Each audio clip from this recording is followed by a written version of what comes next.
Hey guys, welcome back to the channel. This is a story about what if Naruto trained in Snake Village. Before I start, please support for more amazing content, and do consider subscribing to my channel and share this video with your friends. This is written by kingsasukeuchiha and link in description and support writer. Let's start the video. Chapter 1 The Snake. One Naruto Uzumaki was packing his backpack. As he was doing so, his left shoulder pulsed with pain. Naruto gripped his shoulder while muttering a string of curses. He remembered his fight with Sasuke at the Valley of the End. Sasuke had stabbed him in the shoulder with a fucking Chidori. And he called him his best friend.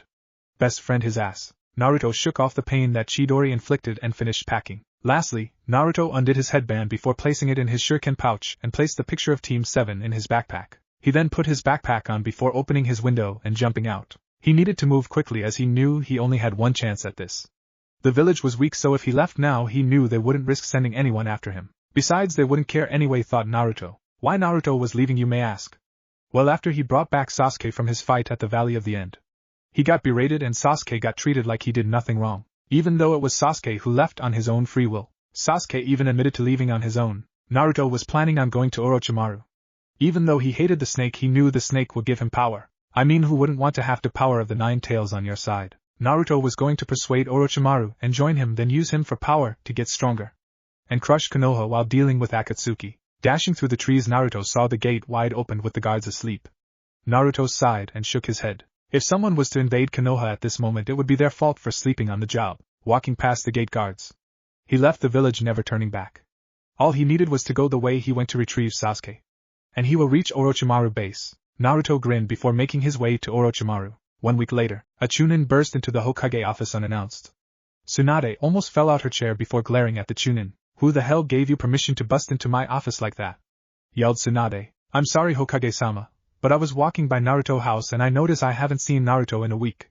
So I got worried and I checked in on him to see he wasn't in his house. I had other Chunins look around the village, but there's no sign of him. Tsunade eyes widened. What? Naruto, she thought to herself. Tsunade knew that people would start wondering what happened to him, and she also knew that she wouldn't be allowed to give him a wanderer's pass like she and Jiraiya had, allowing him to be able to walk freely between in and out of the village. She decided to do the only logic thing possible. I'm going to have to make a retrieval team. Then if that doesn't work, I might have to brand him as a missing nin, and then if he chooses to come back, then I'll convince the council to accept him. I mean, other villages have allowed missing nin to join their shinobi ranks before, Tsunade declared to herself. She waited a little while longer, thinking things through in her head, thinking if that was the best way to go about things, and then finally she decided that it was, and then shouted out, "Bear!" Just after those words left her mouth, an ANBU member wearing a bear mask appeared into the room. Yes, Lady Hokage? He asked in a usual ANBU bow. Are there any available shinobis not on duty? Asked Tsunade. The Umbu shook his head negative. Sorry, Hokage-sama, there's nobody available on active duty. Tsunade growled and slammed his fist down on the table. Get your ya! Yelled Tsunade. Hi, Hokage-sama, said the unbelieving. Damn it, Naruto, why leave? I thought you wanted to become Hokage. Thought Tsunade. With Naruto. Naruto was walking through Orochimaru hideout. He haven't been caught, but he noticed there was no guards everywhere he went. Either Orochimaru wasn't here or he knew he was here. Sensing a kunai, Naruto nearly dodged the kunai that sliced him across the cheek. That answered one of his questions. Coming from the shadows out stepped Orochimaru with a wicked grin on his face. Nice to see you, Naruto-kun, said Orochimaru, licking his lips. You know I should kill you since Sasuke haven't been brought to me, said Orochimaru with a scowl. Naruto quickly stood up and bowed to Orochimaru, catching Orochimaru off guard, including the sound nins and Kabuto, who was hidden in the shadows. I came here for one reason and one reason only. I want you to train me. Orochimaru looked at his confused and looked around, noticing Naruto was alone. I want you to train me instead of the Uchiha. I know you're probably mad that your prize ninjas died and you never got your hands on Sasuke, but imagine having a Jinchuriki on your side. But the 9 tails of all. Orochimaru looked at the blonde before smiling. And why should I train you? Asked Orochimaru, curiosity in his voice. If you train me, I can help you deal with Akatsuki. I know they're after you for what you did. And I can help crush Konoha along with you? Orochimaru had a glee in his eyes and smiled. Okay, but in return I want your body when this is all done, said Orochimaru before doing hand seals and biting Naruto on the neck. Naruto gasped in pain before he dropped to the ground unconscious. Kabuto, take our dear friend Naruto-kun to a room, said Orochimaru before walking off with an evil grin. Yes, Orochimaru-sama, said Kabuto, who ran over to Naruto and took him to a room. Konoha made a big mistake letting their Jinchuriki run off like that. Now it will bite them in the ass, chuckled Orochimaru. Few hours later, Naruto slowly opened his eyes as he felt his back ache from the hard metal bed. How people sleep on these beds was confusing to Naruto as he sat up in the bed. He touched his neck but quickly pulled away as he felt a burning sensation on his neck. I wonder if this the same seal on Sasuke? Thought Naruto as the door opened and walked in Kabuto. You're awake, Naruto-kun, said Kabuto walking towards him. Orochimaru ordered me to check the seal when you woke up, so lay back down, said Kabuto, placing a hand on Naruto's shoulder, causing Naruto to lean back into the bed. Kabuto's hands glowed green as he scanned his hands over the curse mark for about 5 minutes. Kabuto stepped back before fixing his glasses. Alright Naruto, you all clear, your training starts tomorrow, said Kabuto before walking out. Naruto stared at the door Kabuto left out. He sighed before walking towards the door and opening it. He left out and didn't see Kabuto anywhere, assuming he went to do experiments. Naruto walked towards a nearby guard to ask a question. Hey, do you know a place that serve any food or something? Asked Naruto to the sound ninja guard. The sound ninja looked at him like a dummy before pointing to a double-door room down the hallway. Thank you, said Naruto before walking off towards the room. He opened the door and stepped in the large cafeteria. Naruto patiently waited in line until he got his food. It wasn't ramen, but he would eat anything as of now. Digging in his food, Naruto slowly ate his food. Throwing his trash in the garbage, Naruto walked back to his room until he was stopped by Orochimaru. Kukuku, Naruto-kun, chuckled Orochimaru. Please let me take you to your room, said Orochimaru. Naruto looking at him confused. This isn't my room? Asked Naruto, pointing toward the room he slept in. Orochimaru shook his head negative. It was only a resting room. Come follow me, said Orochimaru, walking off to another room. Hey Orochimaru-sensei, I have a question, asked Naruto. Orochimaru's eyebrow rose at the Orochimaru-sensei. Free to ask me anything, said Orochimaru. The curse mark you placed on me, is it the same as Sasuke? Asked Naruto. Orochimaru chuckled. No, of course not, it's better. I was working on a new curse seal when I placed the curse mark on Sasuke, so he have an outdated version of the curse seal, you have the new and improved version. Naruto's hand moved towards his neck, touching the curse seal. So I'm guessing you will be training me on how to use it? Asked Naruto. Yes and no, I will teach you how to use your curse seal, but I will also teach you in ninjutsu, taijutsu, kenjutsu, and genjutsu, said Orochimaru. Genjutsu? I suck at genjutsu, I can't even dispel a genjutsu, said Naruto. Don't worry, I will fix all your flaws, chuckled Orochimaru. Before opening the door to Naruto's room. Here's your room, Naruto-kun, make yourself at home, said Orochimaru as Naruto walked in the room. The door closed as he looked around the room. It wasn't anything special, but it was something better than his old room. It was a bed in the corner of the room that was made up. Next to the bed was a small nightstand with a lamp. On the wall was a bookshelf that was filled with medical books, chakra control books, and jutsu books. It was a bathroom across from the bed with a closet near the bathroom. Other than that, the room was basically basic. Walking to the closet, Naruto looked at the room filled with clothes. Thinking about clothes, Naruto really needed a change of clothes. He hated his orange jumpsuit, and only wore it because it was the only thing he could buy. Looking through the closet, he grabbed some sleeping clothes, and some boxers with a towel. He walked into the bathroom before taking a quick shower. Drying his hair and body, Naruto put on black kimono before putting on a black sleeping mask over his eyes. The next day, Naruto woke up removing the sleeping mask off his face. He sat up off his bed before doing a few stretches. Standing up, Naruto put on a fresh new outfit that consisted of a blue short-sleeved shirt with blue shorts. He wrapped his ankles in tape before doing the same to his wrist. Naruto opened his door to see Kabuto, who was about to knock on the door. Kabuto smiled and fixed his glasses. Your training starts today, let me show you where you will be training, said Kabuto. Naruto following behind. Naruto walked past many sound ninjas before making it to a training quarter.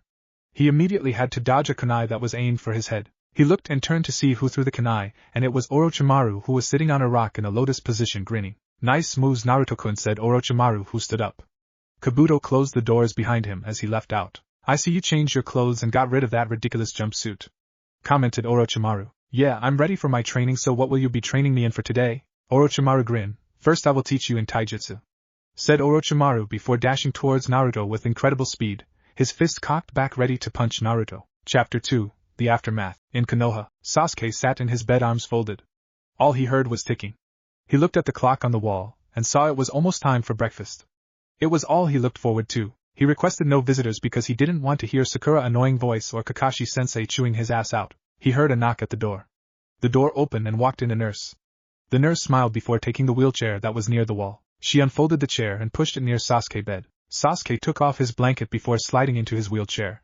He wore a hospital gown that covered his bandaged body. He sung a song in his head as the nurse lady pushed him to the cafeteria. They made it to the room. The room was large, filled with patients. The room was filled with injured shinobis who had broken bones or minor injuries like a broken finger. I got it, said Sasuke to the nurse as he rolled his chair towards the line to get his food. He didn't wait long as he ordered omusubi and tomatoes with apple juice. He rolled to the one and only table that didn't have anyone sitting at. Taking his time, he ate his food, first eating the omusubi before eating the tomatoes.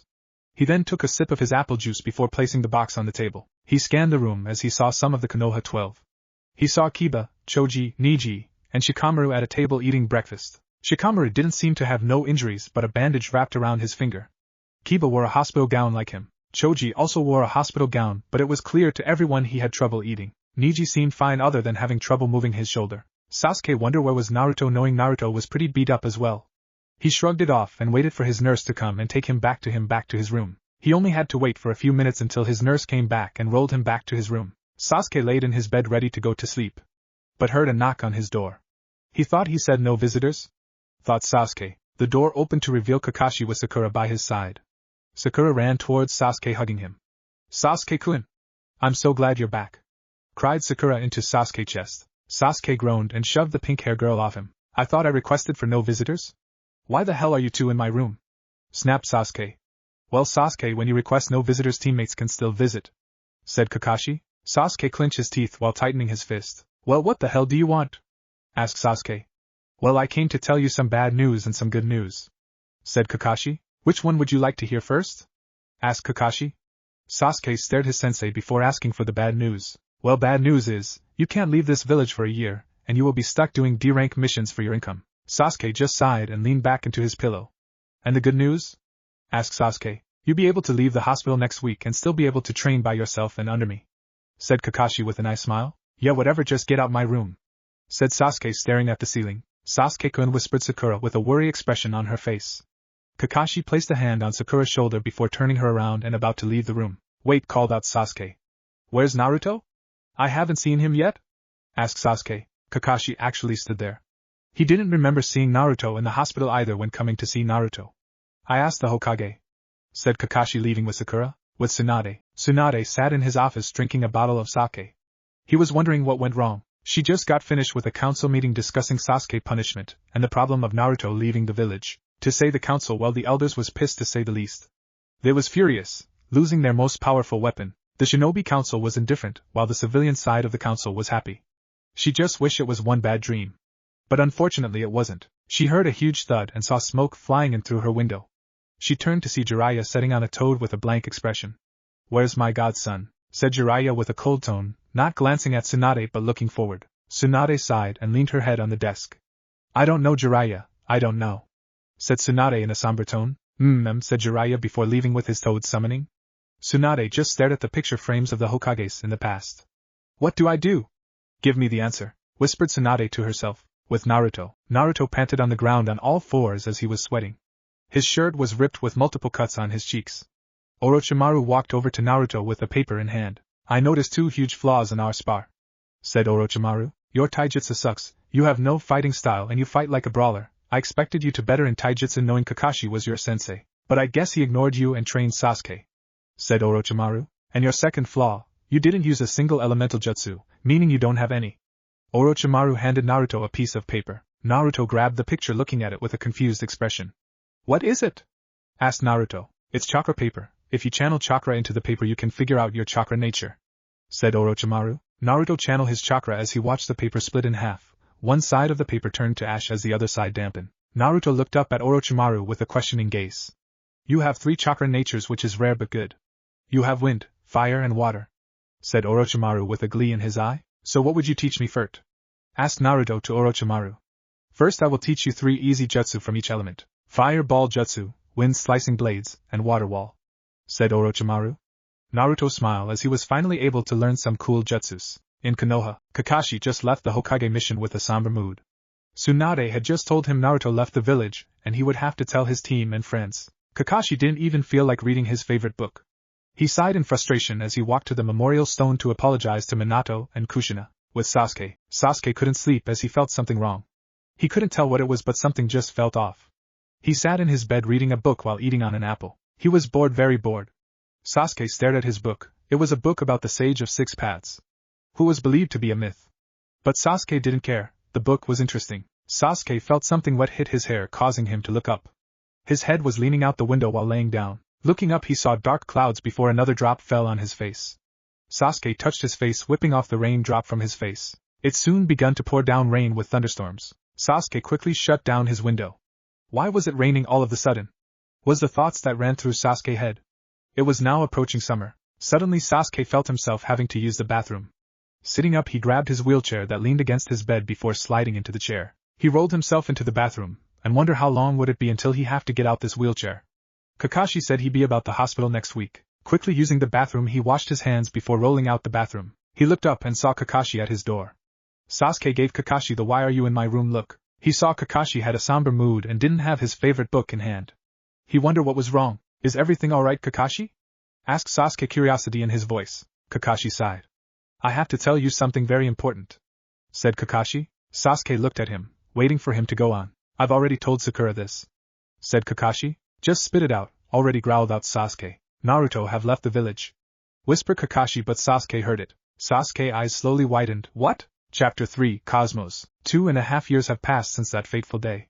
Many things have changed. Orochimaru's hideout. Naruto Uzumaki was in the training room practicing with his new jutsus. The past 2.5 years he had spent under Orochimaru's training had allowed the Jinchuriki to become far stronger than he would have ever gotten if he had stayed in the hidden leaf.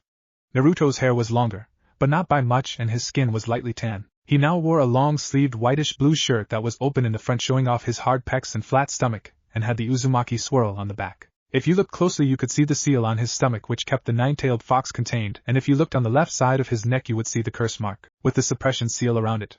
He also wore black umbu pants which ended in black ninja sandals and a purple cloth that went around his waist, but was open in the front, and went down to below his knees and was kept in place by a purple rope belt. He also had a katana with a purple handle, silver blade and a purple sheath which was on the back of his waist, and kept in place by the rope belt. To make sure he would get stronger, Naruto willingly subjected himself to medical ninjutsu and forbidden jutsu enhancements. Fortunately, being the Jinchuriki to the most powerful tailed beast out of them all did have its perks. With an increased healing factor going for him, Naruto was able to survive the more gruesome enhancements, and come out of it without a scratch. Currently, he was practicing with his lightning-style jutsus, and his target was his shadow clones. During his training, Naruto discovered why the shadow clone jutsu was labeled as a forbidden jutsu. Turns out that when a shadow clone dispels, its memories return to the original.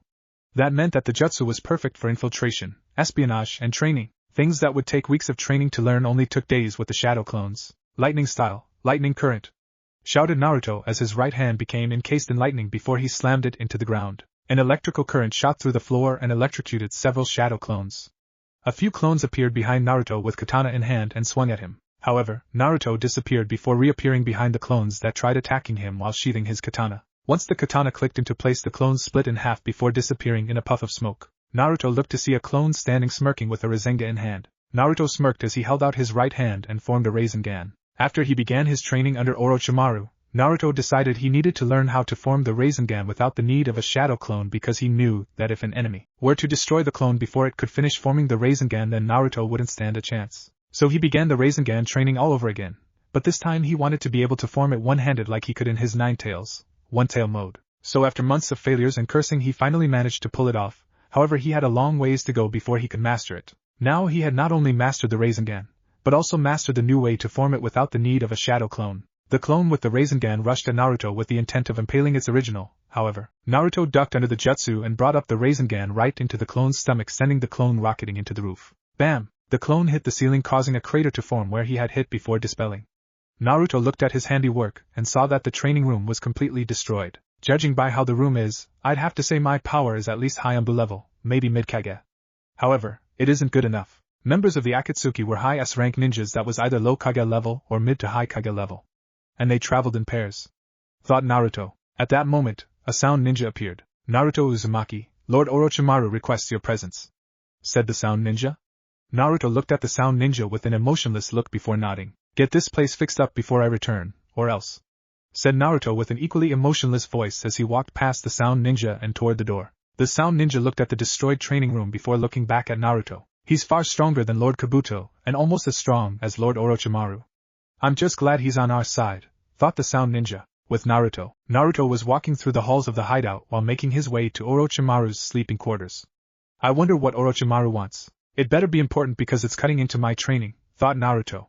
Soon he arrived at a large door and pushed it open to find the snake Sannin sitting up in his bed. Ah, Naruto, I'm glad you made it, said Orochimaru before having a coughing fit.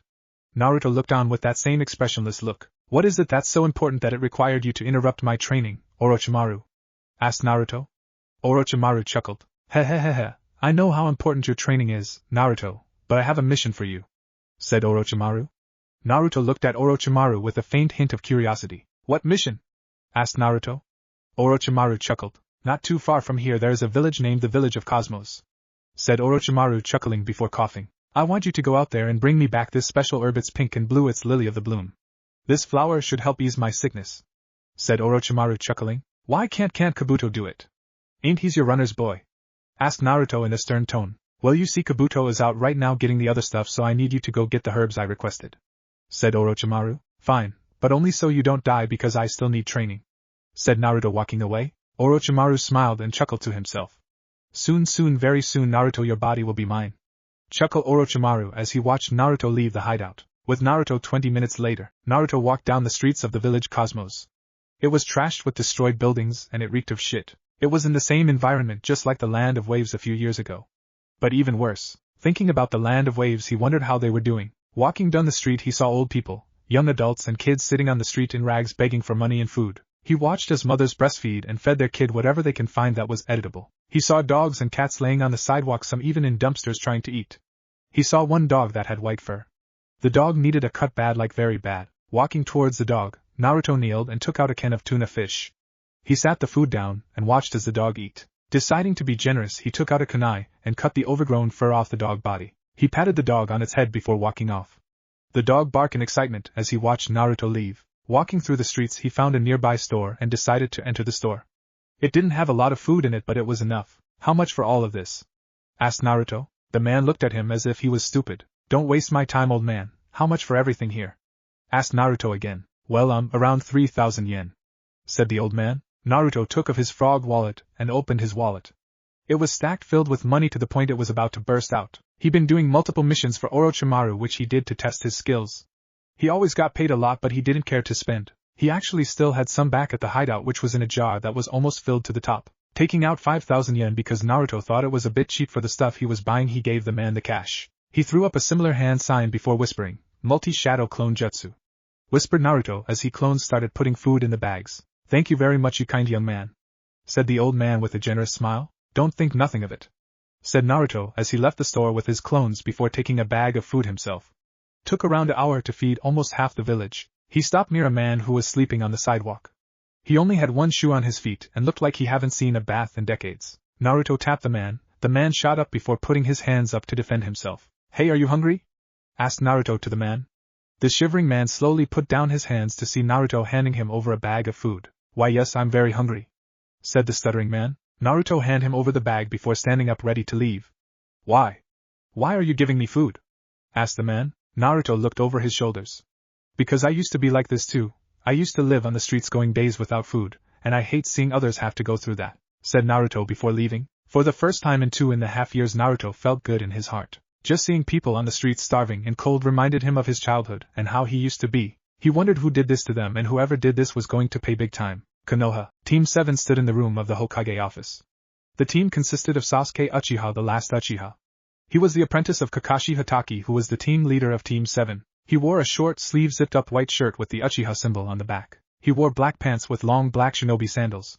He wore a black belt around his waist, which he kept his sword. His hair grew a bit longer, but not too long where it was too noticeable. He had sorta of an blank expression on his face, knowing why Team 7 was called to the Hokage office. Standing next to him was his teammate Sakura Haruno. She changed over the years in personality and in strength. She was no longer a useless fangirl. Instead, she was similar to Tsunade. She wore a sleeves pink shirt with a bright pink skirt. She also wore black tight biker shorts with long boots. Her hair was still short, but you can see it grew longer. Standing next to Sakura was Naruto replacement Sai. He had a blank expression, and he looked somewhat like Sasuke. Instead, he wore a black long-sleeve crop top with black pants. He wore the regular shinobi sandals with a katana strapped to his back. To Sakura, Sai was like a robot. He had no emotions, and his fake creepy smiles threw her off. Standing behind them was Kakashi temporary replacement, Captain Yamato. He wore something similar to the second Hokage to cover his head. He had short black hair and wore the basic joinin attire, and had creepy big black eyes. Tsunade looked at Team 7 with a piercing gaze. This mission is an S-rank mission. With the utmost importance, your mission is to bring back Naruto at all costs, and if you can kill Orochimaru and Kabuto, said Tsunade, her arms on the table. The team nodded their heads. I want you to set out in an hour, this mission will not be a failure, said Tsunade, who was confident in Team 7 as she watched the team leave. With Naruto. Naruto was putting back on his shirt after getting finished fishing for the village. He caught a large amount of fish, and knew it would be enough for the other half of the village to at least eat 2 or 1 fish. Now he needed to head over to the field to find those herbs Orochimaru needed. The field wasn't far as he was able to see it in the distance. Taking his time, Naruto walked over to the field before picking up multiple herbs. His senses went out. He ducked under a kunai that was aimed for the back of his head. Turning around, he saw 2 shinobis with blank headbands.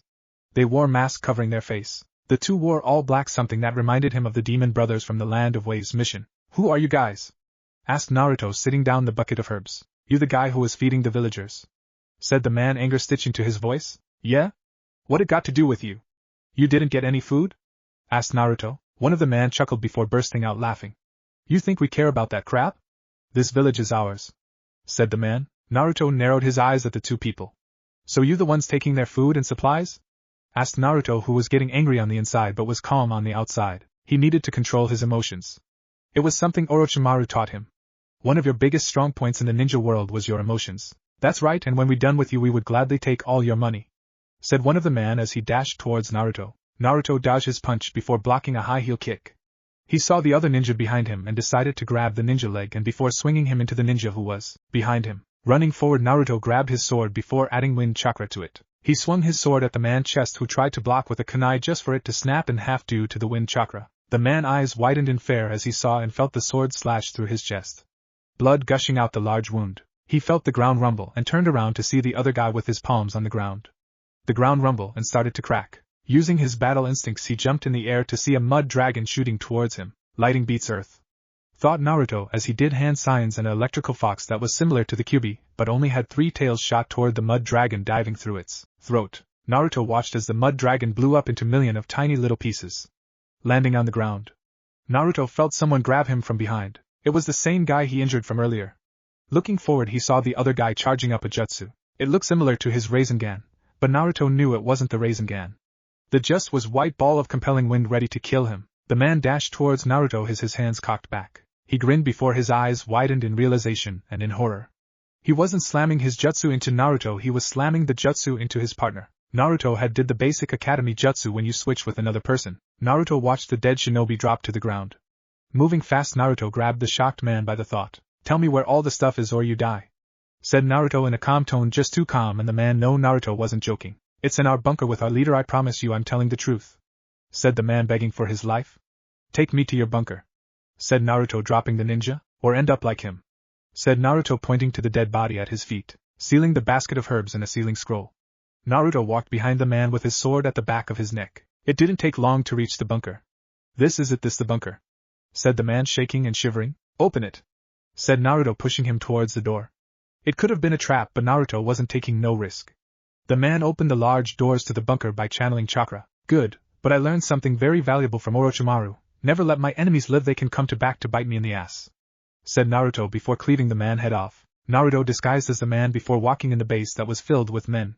It looked like they was building an army, but it was nothing Naruto can handle. Naruto saw many supplies and food.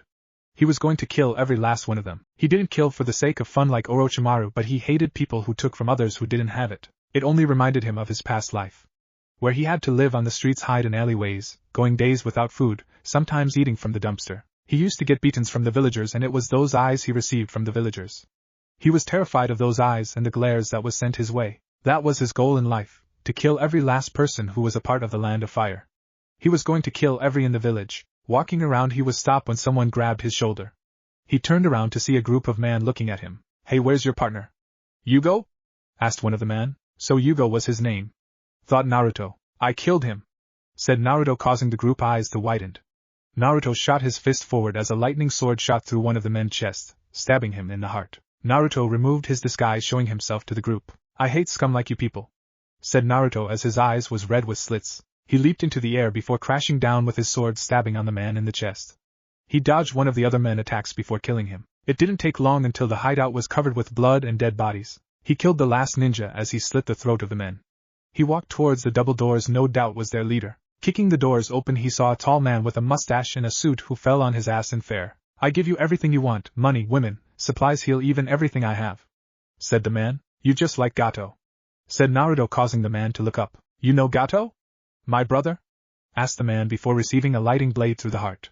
As soon as he heard the word brother, he killed the man. Creating an army of shadow clones, he sent them to grab everything, literally everything. Food, furniture, clothes, and supplies. Naruto left the bunker without a scratch on him, and without no blood on him. He returned to the village and sat on a tree as he watched the village enjoy after receiving their stuff. Naruto let a small smile trace his face before vanishing out of sight. Chapter 4, Reunion. Orochimaru's hideout. A few hours later, Naruto was sitting in the altar of Orochi waiting for the snake Sannin and his spy. As he looked around the room, he began to let his mind wander. I wonder what really would have happened if I stayed in the hidden leaf. What would have been different? Thought Naruto. He then pictured all of his former friends laughing and smiling. His former teammates and former sensei going to Ichiraku's ramen stand after team training. Himself, Sasuke and Sakura being promoted to Jonin.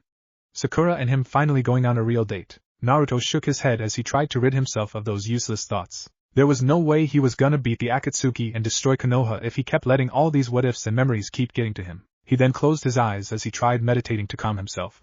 However, his whisker marks became dark and more pronounced as he continued. He was interrupted, however, when Orochimaru and Kabuto returned with a ninja from the hidden leaf. This ninja had short black hair and black eyes. His skin was pale and he wore a black and gray long-sleeved shirt that showed off his stomach, black umbu pants and ninja sandals, black gloves and an umbu sword on his back. You're late, said Naruto with an emotionless voice and his eyes still closed. Orochimaru chuckled. Well, we ran into your old team at Tenchi Bridge, said Orochimaru. Naruto opened his eyes to reveal they were red with slits for pupils. Am I supposed to care? Asked Naruto. The hidden leaf ninja then spoke up. You must be Naruto Uzumaki. Sasuke and Sakura have told me a lot about you. My name is Sai, said the hidden leaf ninja as he smiled at Naruto, but the young Jinchuriki immediately realized the smile was fake. Naruto's chakra flared before he and Sai appeared in a place that resembled a sewer. The floor was covered in ankle-high water, and Sai noticed a large cell door behind Naruto. Suddenly, a large red eye with a slit for a pupil opened behind the cell door, causing Sai to fall to his ass in shock and fear. Reality. Sai fell on his ass, causing Kabuto to look toward Naruto with a glare. Naruto, enough! Shouted Kabuto. Humph! Naruto grunted as his whisker marks and eyes returned to normal. Sai wiped the side of his face as he attempted to stand up. I thought I couldn't feel fear, but that's exactly what I just felt, thought Sai. Orochimaru chuckled. Hehehehehe. He's shaping up to be a fine vessel indeed. Just a little longer, and I'll be able to make that body my own, thought Orochimaru. Naruto then stood up. Let's go, Orochimaru. You were supposed to have started my training this morning, said Naruto before he disappeared. You'll have to forgive him. He can be a bit touchy when someone mentions his former comrades by name, said Orochimaru before he handed Kabuto a bingo book. Take care of that. With that, he disappeared. Later, after his training with Orochimaru, Naruto retired to his room.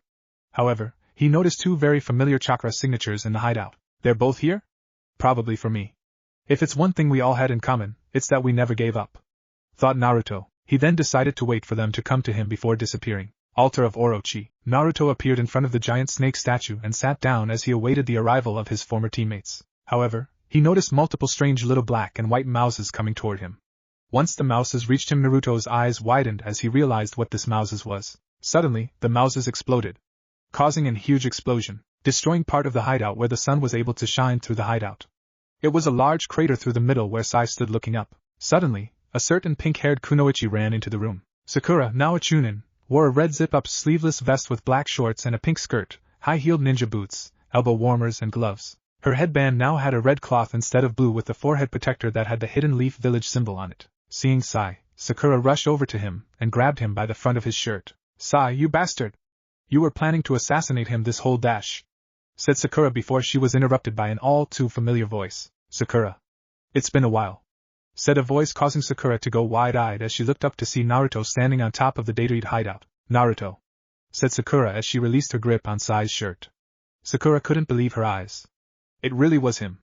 It really was that idiotic knucklehead. What's the matter, Sakura? You look like you've seen a ghost, said Naruto. Suddenly, a certain Uchiha ran out the hideout. Naruto looked down at Sasuke, who wore a white high-collar short-sleeve shirt with black pants with katana. His headband now had a black cloth instead of blue with the forehead protector that had the symbol of the Hidden Leaf Village on it. Sakura, what happened?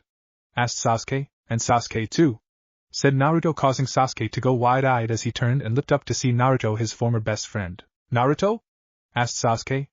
Naruto looked around the area and didn't see a familiar face. Where's Kakashi? Asked Naruto. All we need is him now to complete this little Team 7 reunion. Suddenly, another Jonin appeared. This Jonin wore the same outfit as all the Jounins but wore a silver headband similar to the second Hokage, Tobirama. I'm afraid Kakashi couldn't make it, so I'm here in his place. Call me Yamato, said the Jonin. Naruto then looked towards Sai. Then is he my replacement? Asked Naruto. Sai chose this exact moment to speak up. I want to see the bond between you and Sasuke, said Sai. Naruto looked towards Sasuke before looking back at Sai. The bond between me and Sasuke? That bond was severed 2.5 years ago. I saw to that personally, said Naruto. Though there wasn't much of a bond to sever back then, Sasuke stepped forward. Even though I said I wanted to break our bond at the Valley of the End, I just couldn't do it because you meant a lot to me, said Sasuke. I'm going to bring you back, so you can feel the same pain I felt when you brought me back, said Sasuke. Naruto. Suddenly, he disappeared before reappearing in front of Sasuke with his left hand on Sasuke's right shoulder. Sakura looked toward the two in shock and amazement. So fast. I didn't even see him move, thought Sakura. Last I remember, you wanted revenge on Itachi for destroying the Uchiha clan, said Naruto as he gripped the handle of his katana. What happened to that? While looking straight ahead with determined look, Sasuke answered. I let it go and I saw what it was doing to my best friend, said Sasuke.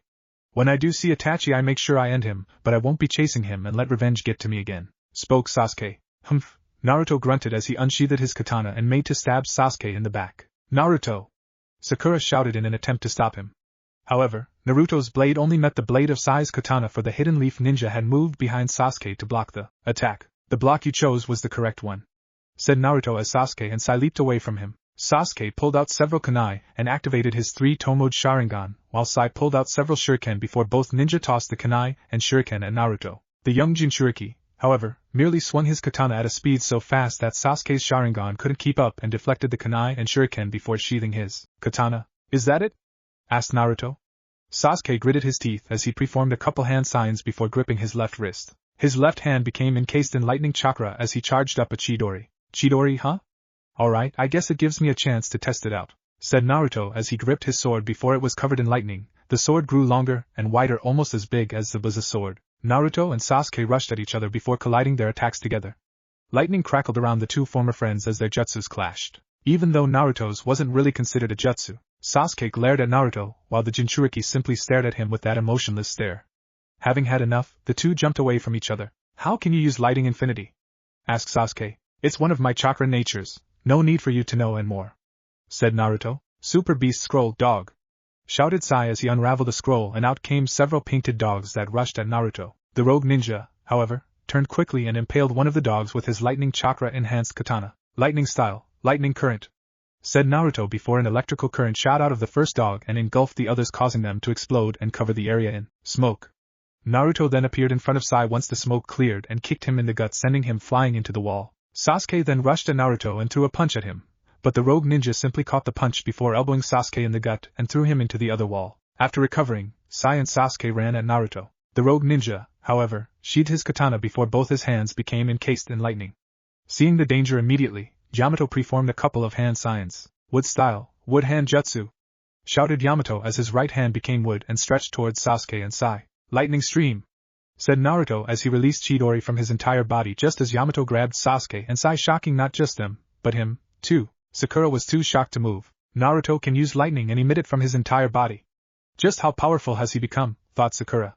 She then got a look of determination as she dashed toward Naruto. Yamato, seeing this, went wide-eyed. Sakura, no! Shouted Yamato. I have to do my part and help save Naruto. That's why I trained under Lady Tsunade, thought Sakura as she reached Naruto and threw a chakra-enhanced punch at him. Naruto sidestepped the punch before having to jump back when Sakura threw a chakra-enhanced kick at him. However, Naruto saw as Sakura disappeared in cloud of smoke. A clone? Thought Naruto. He then looked up to see Sakura coming down with her right foot aimed at him. Heaven kick of pain! Shouted Sakura as she came down. Naruto, however, jumped out of the way just before Sakura's kick hit the ground, causing the floor to crack and shoot up. Once the smoke cleared, everyone looked toward the cliff to see Naruto sitting there with that same emotionless look. You trained under Granny Tsunade, didn't you, Sakura? Said Naruto. She's the only one who knows how to use that heaven kick of pain jutsu. All that make you is an Tsunade wannabe. Matter of fact, a Tsunade 2.0. You're nothing special and don't have anything of your own. At least Sasuke and my replacement have their own identity. While you over here running around playing ninja, stealing another identity just try and get fame. Spat Naruto, causing Sakura to flinch with tears filling in her eyes. He then appeared in front of Sakura before slamming his knee into her stomach, causing her to fall to the hard ground, coughing up blood. Naruto gave Sakura a glance before turning to face Sasuke, who had managed to get free of Yamato's grip. Sasuke made a couple hand signs before gripping his left wrist. His left hand became encased in lightning as he charged up a Chidori. "I'm taking you back!" shouted Sasuke. Naruto held out his right hand as he charged up a Rasengan. "It's over," said Naruto. Yamato quickly grabbed the downed Sakura before getting himself and Sai away from the area. Lightning and wind whipped around the two former best friends as they stared each other down. One determined to save his friend from the darkness, the other determined to continue immersing himself in the darkness. Finally, after having briefly seen their past conflict from 2.5 years ago flashed before their eyes, Naruto and Sasuke launched themselves at each other. "Naruto!" screamed Sasuke. "Sasuke!" screamed Naruto. "Chidori! Rasengan!" The two jutsus collided with each other just as they had all those years ago, causing a black sphere of energy to form around the two. However, white cracks formed on the sphere and spread all along it before the sphere exploded. When the dust settled, Yamato reappeared with Sai and Sakura before looking to find a battered and bloody Sasuke whose left arm was covered in his own blood. He then noticed Sasuke was looking toward the cliff and looked there also, only for his eyes to go wide. There stood Naruto completely unharmed. "I'm done holding back against you," said Naruto in an irritated tone as he held out his right. "What?" He wasn't fighting at full strength, thought Yamato. Naruto started charging a Rasengan before it became encased in lightning. He then held it up before 4 blades came out of it and began rotating around it. Suddenly, however, a hand grabbed Naruto's wrist, causing the jutsu to dispel as he looked to his right to find that Orochimaru was responsible for interrupting. "I wouldn't use that jutsu yet," said Orochimaru. "Besides, we need them." Naruto glared at Orochimaru. "Let go," said Naruto in a cold and menacing tone. "I'd listen to Lord Orochimaru," said a voice, causing Naruto to look to his left to see Kabuto. "Give me one good reason," said Naruto. Orochimaru chuckled. "How about them taking out as many Akatsuki members as possible for us?" asked Orochimaru. Naruto glared at Orochimaru. "I'm the one who will destroy Akatsuki, but I won't be mad if they were to eliminate some of them," responded Naruto. "The Akatsuki are hunting the tailed beasts, and have already gotten their hands on the one tail. They'll come after you sooner or later, so why not have them take out as many as possible so that way your battle with the leader will go undisturbed," explained Kabuto. Naruto looked toward Kabuto before his hand went limp in Orochimaru's grip. "Bright boy," said Orochimaru as he let go of Naruto's arm, allowing to fall by Naruto's side. Naruto looked down at the beaten Team Kakashi. "Get in the way again and I'll crush you, and take that trash with you," said Naruto looking at the beaten Sakura. Suddenly, Orochimaru, Kabuto and Naruto's feet all were engulfed in green flames that slowly rose up their bodies and made the parts that already were engulfed disappear. "Wait, Naruto!" shouted Sasuke as he made one last attempt to convince his former best friend to come back with him. But it was too late as the trio vanished. Chapter 5, Team Hebi. 6 months later, in Konoha was a new restaurant called the Chiraku Ramen Super Feast.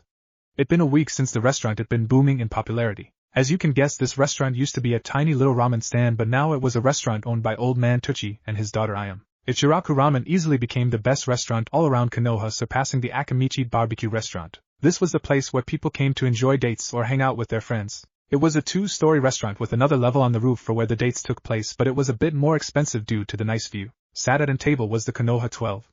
They was on the second floor due where there was big enough tables for the group. First floor was the traditional 4-seat to 6-seat tables, while on the second floor was the 8 seats to 12-seat tables. Most of the civilians sat on the first floor while the shinobis used the second floor. Everyone was dressed nice due to it being a special night. It was Choji's birthday. The table consisted of Choji, the heir to the Akamichi clan. Sitting next to him was his girlfriend Ino Yamanaka.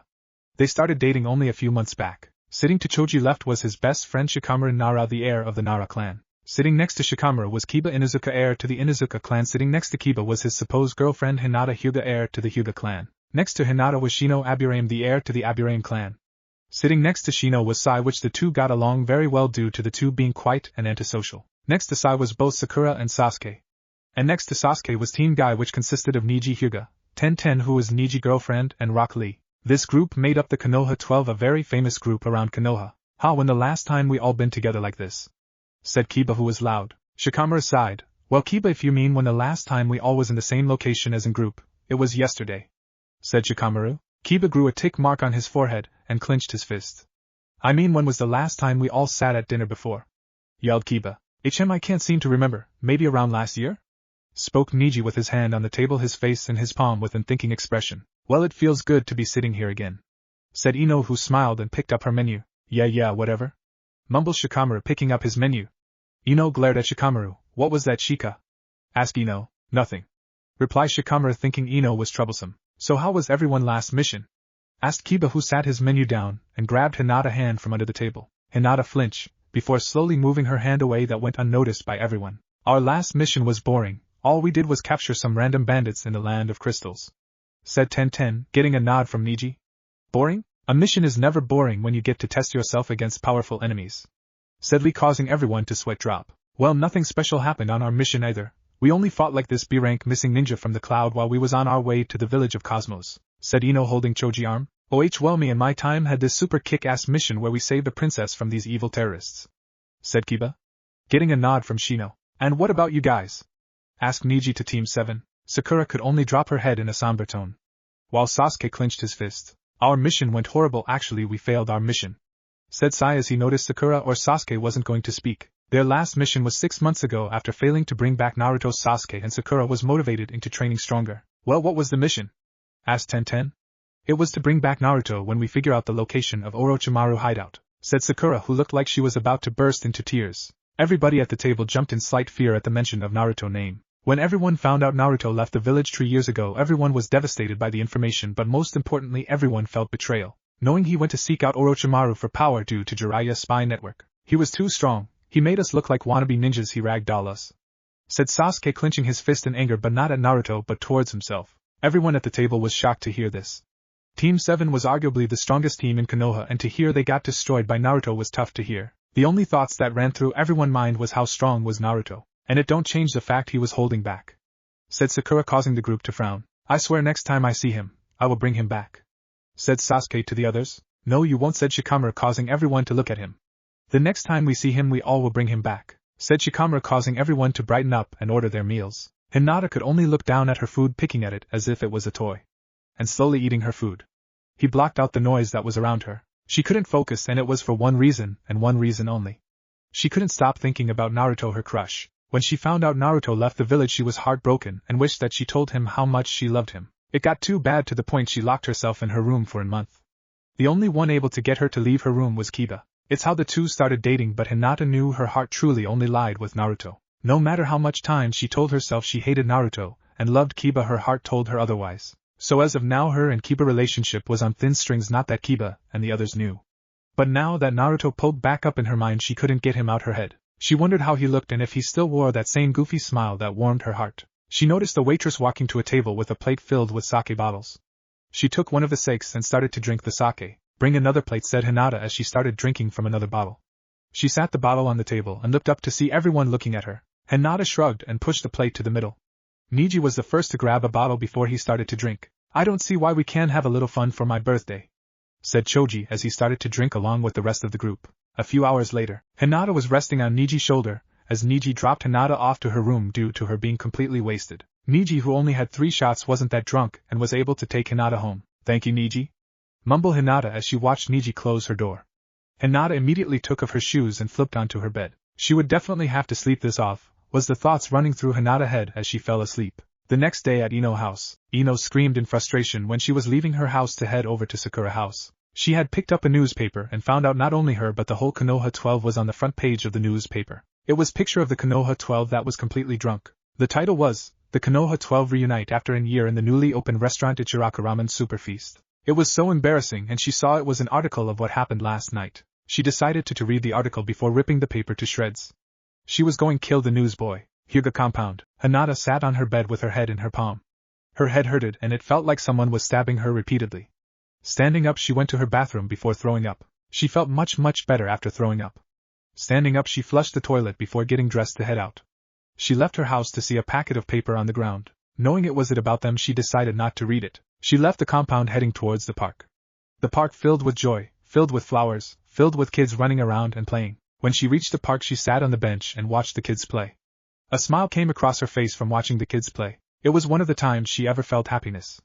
Watching the kids play, she could only wonder if she will have kids of her own. She blushed at the thought and thought of uncertain blonde. With Naruto. It had been a full 3 years since Naruto parted ways from the Hidden Leaf Village now, and a full 6 months since his fight with Team Kakashi. He was currently sitting on a rock above the new hideout while awaiting Orochimaru to come start the next phase of his train. Orochimaru's illness is starting to hinder my training, and on top of that my strength is at level beyond even his. Not to mention he intends to take over my body soon. I think it's about time for me to put my plan into effect, thought Naruto. Suddenly, thousands of sound ninja appeared all around Naruto. What's the meaning of this? Asked Naruto in that same emotionless tone. Orochimaru then appeared along with Kabuto. I think it's time to test the power you've gained so far, Naruto, said Orochimaru with a sadistic grin. Which is why you will face 5,000 of my followers, all Jonin and Umbu. Naruto stood up before 4 shadow clones appeared. Going to need help? Asked Kabuto.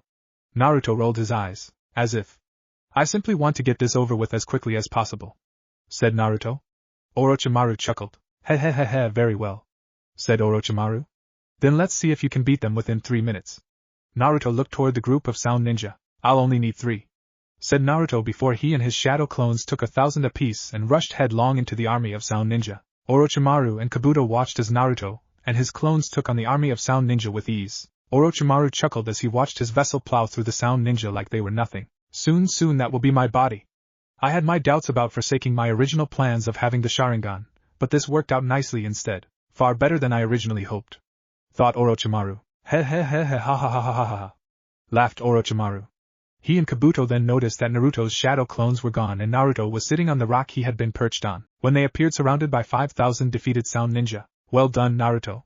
And without a single fatal blow, said Orochimaru. But you need to let go of your mercy. A ninja must be ruthless. Compassion will be your downfall. Naruto looked toward Orochimaru with a glare. Unlike you, Orochimaru, I only kill if needed. Not if I have a choice, said Naruto as he stood up and headed into the hideout. That afternoon, Orochimaru was in his bed going through a rough coughing fit. Cough, cough, cough. Orochimaru coughed as blood leaked out of his mouth. Kabuto looked on in worry. This is gonna require administering a rank 10 pill, thought Kabuto.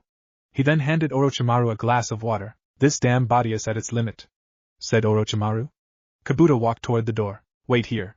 I'll go get the medicine, said Kabuto before opening the door, stepping out and closing it. Outside the room, Kabuto turned toward the 2 Umbu-level sound ninja guarding the door. Don't let anyone in there unless I'm with them, said Kabuto before he started walking down the hall toward his lab. Lord Orochimaru's current body won't last much longer. Tomorrow, or better yet tonight, we must perform the transference ritual. Meanwhile, Naruto was in his room meditating when his eyes snapped open. Time to go, said Naruto as he stood up. He then disappeared. Orochimaru's room. The 2 sound Umbus standing guard heard footsteps approaching before seeing Naruto walking toward them. Halt! Lord Kabuto ordered us not to let anyone in without him by their side. Including you, Naruto Uzumaki, said sound Umbu 1.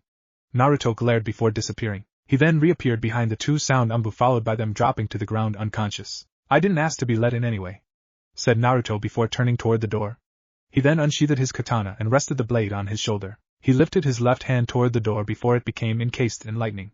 The curse mark overtook the left side of his face. Lightning spear, said Naruto as a spear of lightning shot toward the door. Inside the room, Orochimaru was still sitting on his bed while waiting for Kabuto to return. Where is he? Thought Orochimaru. Suddenly, a spear of lightning shot through the door and impaled Orochimaru in the right shoulder. Arg! Grunted Orochimaru as he looked toward the door. The door then split in half to reveal Naruto with his left hand encased in lightning, and the spear extending from it. I knew you would come for me, said Orochimaru. Naruto looked at him with an emotionless expression. Then you know what my intentions are, said Naruto. I can be merciless even to you. He then walked toward the right side of the bed before lifting his katana above his head with the intention of cutting Orochimaru in half. The snake Sannin quickly opened his mouth before spitting out a white snake. Naruto stopped his movement, and watched as the snake then spat out another Orochimaru. The Chidori spear dissipated as the curse mark receded. I am the only one who can give you the power to defeat the Akatsuki leader, said Orochimaru. You were, but now the illness has ravaged your body beyond the point of no return. I dare say that you won't survive the night even if I don't kill you, and besides, you have nothing left to teach me, said Naruto. Orochimaru chuckled. He, then I guess it's time I claim my new body, said Orochimaru as he launched himself at Naruto, but the young Jinchuriki jumped to the left to dodge. Orochimaru then opened his mouth and outpoured thousands of snakes that shot toward Naruto. The snakes swarmed around Naruto before being blown away. Orochimaru's eyes widened in shock at what he saw. Naruto's whisker marks were darker, and his eyes were red with slits for pupils, but he was surrounded by red chakra that took the shape of a fox with 2 tails. Naruto 9 tails. 2-tail mode looked toward Orochimaru with a glare. As I said, I can be merciless even to you, said Naruto. He then extended his chakra-clawed hand toward Orochimaru and grabbed him before slamming the snake Sannin into the ground. He then walked over to Orochimaru before taking his katana and stabbing the snake Sannin in the chest. Orochimaru looked up at Naruto's cold red eyes before his own gold ones rolled into the back of his head. Naruto removed his katana from Orochimaru's chest before the red chakra dissipated and his whisker marks and eyes returned to normal. He then turned and started walking toward the door before quickly turning back around and hurling his katana at a giant white snake that had Orochimaru's features and hair. The katana impaled the great white snake before pinning it to the opposite wall. How did you know? Asked Orochimaru. Naruto smirked. I may be stronger than you, but it takes more than that to bring you down, said Naruto. However, he suddenly found himself in a strange place with a fleshy ground. Suddenly, the fleshy surface began to rise up around Naruto, pinning him in place. Another part of the fleshy surface rose up before revealing Orochimaru's face. Where the hell am I? Asked Naruto. Orochimaru chuckled. This is the universe inside my body. This is where the transference ritual takes place, said Orochimaru. Now it's time to claim what is rightfully mine. As he said this, the flesh covering Naruto began to fully engulf him. Just as it was about to completely cover him, however, it suddenly turned black and melted completely away. What? Exclaimed Orochimaru. The transference ritual is being rejected? Suddenly, 3 large black tendrils rose up. Orochimaru looked toward Naruto to see that his eyes were red with slits for pupils. You thought that a Jinchuriki would be easier to control than an Uchiha, but you were mistaken. You claimed to be a genius and yet you made the most common mistake. Now you and your dream die here, said Naruto, Nine-Tails Chakra. The tendrils then moved toward Orochimaru. No! I am Orochimaru. I am the one who will unlock the secrets of nature. I am immortal! Screamed Orochimaru as he was engulfed by the tendrils. Naruto's eyes returned to normal. You were chasing a hopeless dream. The secrets of nature will always remain just that, secrets, said Naruto. Reality. Kabuto had returned to find the guards unconscious. He then rushed into the room to find Naruto standing in the middle of the room. He then looked toward the opposite wall to find the great white snake pinned there by Naruto's katana. The great white snake? Does this mean the transference ritual is already complete? Thought Kabuto. Naruto then looked toward Kabuto. Kabuto, said Naruto before he walked over to the great white snake and removed his katana, allowing the corpse to fall to the ground. He then sheathed his katana before walking toward Kabuto. Which one are you? Asked Kabuto. Naruto stopped beside Kabuto before answering. Why don't you guess? Suggested Naruto. Kabuto fell to his knees. Then Lord Orochimaru is, said Kabuto. Naruto then walked out of the room. Hallway. Naruto walked out of Orochimaru's room. Now that I've absorbed Orochimaru's power, it's time to take out the Akatsuki. But first I'm gonna need a team, thought Naruto. Right. First up is Suigetsu. With that, Naruto proceeded toward the laboratory. Naruto arrived in the lab to find the door to the holding tank sealed shut with 2 Jonin-level sound ninja standing guard. Halt. Only Lord Kabuto and Lord Orochimaru are allowed in here, said Sound Ninja 1. Orochimaru is dead, said Naruto as he continued walking toward them. Both ninjas' eyes went wide with shock. What? Exclaimed both ninja. Naruto then disappeared before reappearing behind both ninja.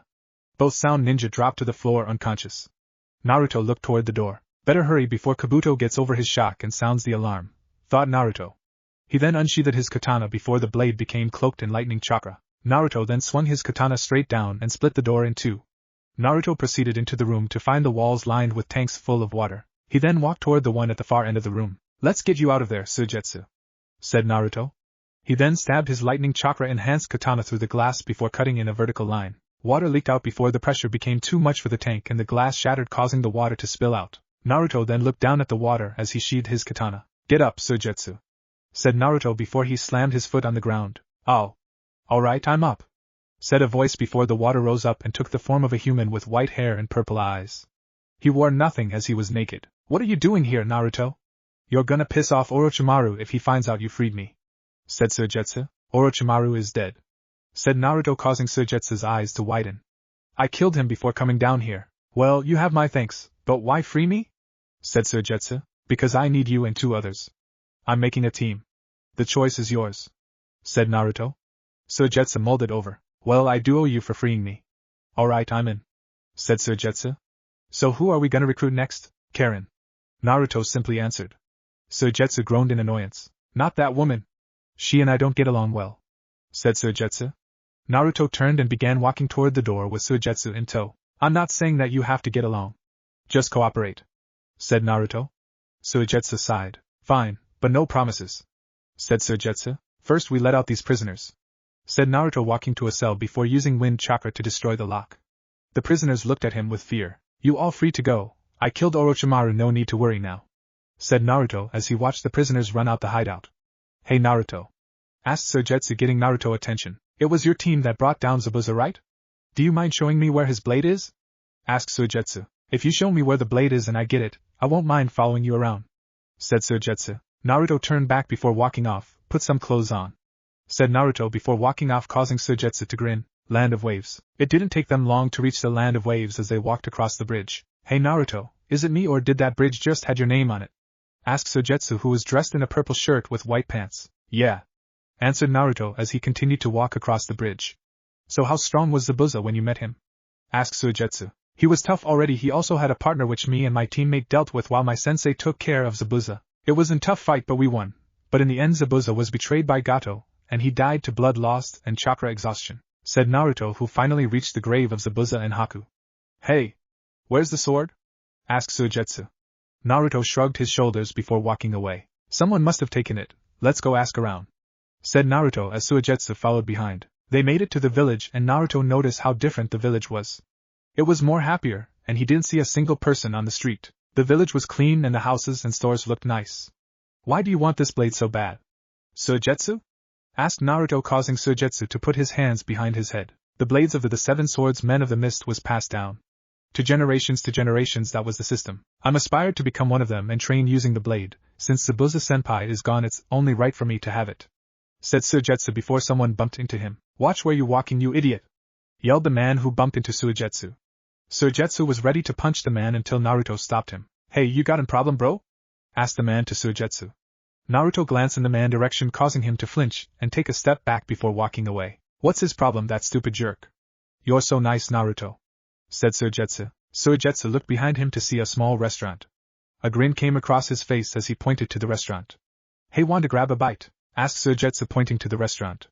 Naruto sighed and shrugged his shoulders, before the two walked into the empty restaurant and took a seat. Suigetsu ordered ice cream as Naruto ordered fish and rice.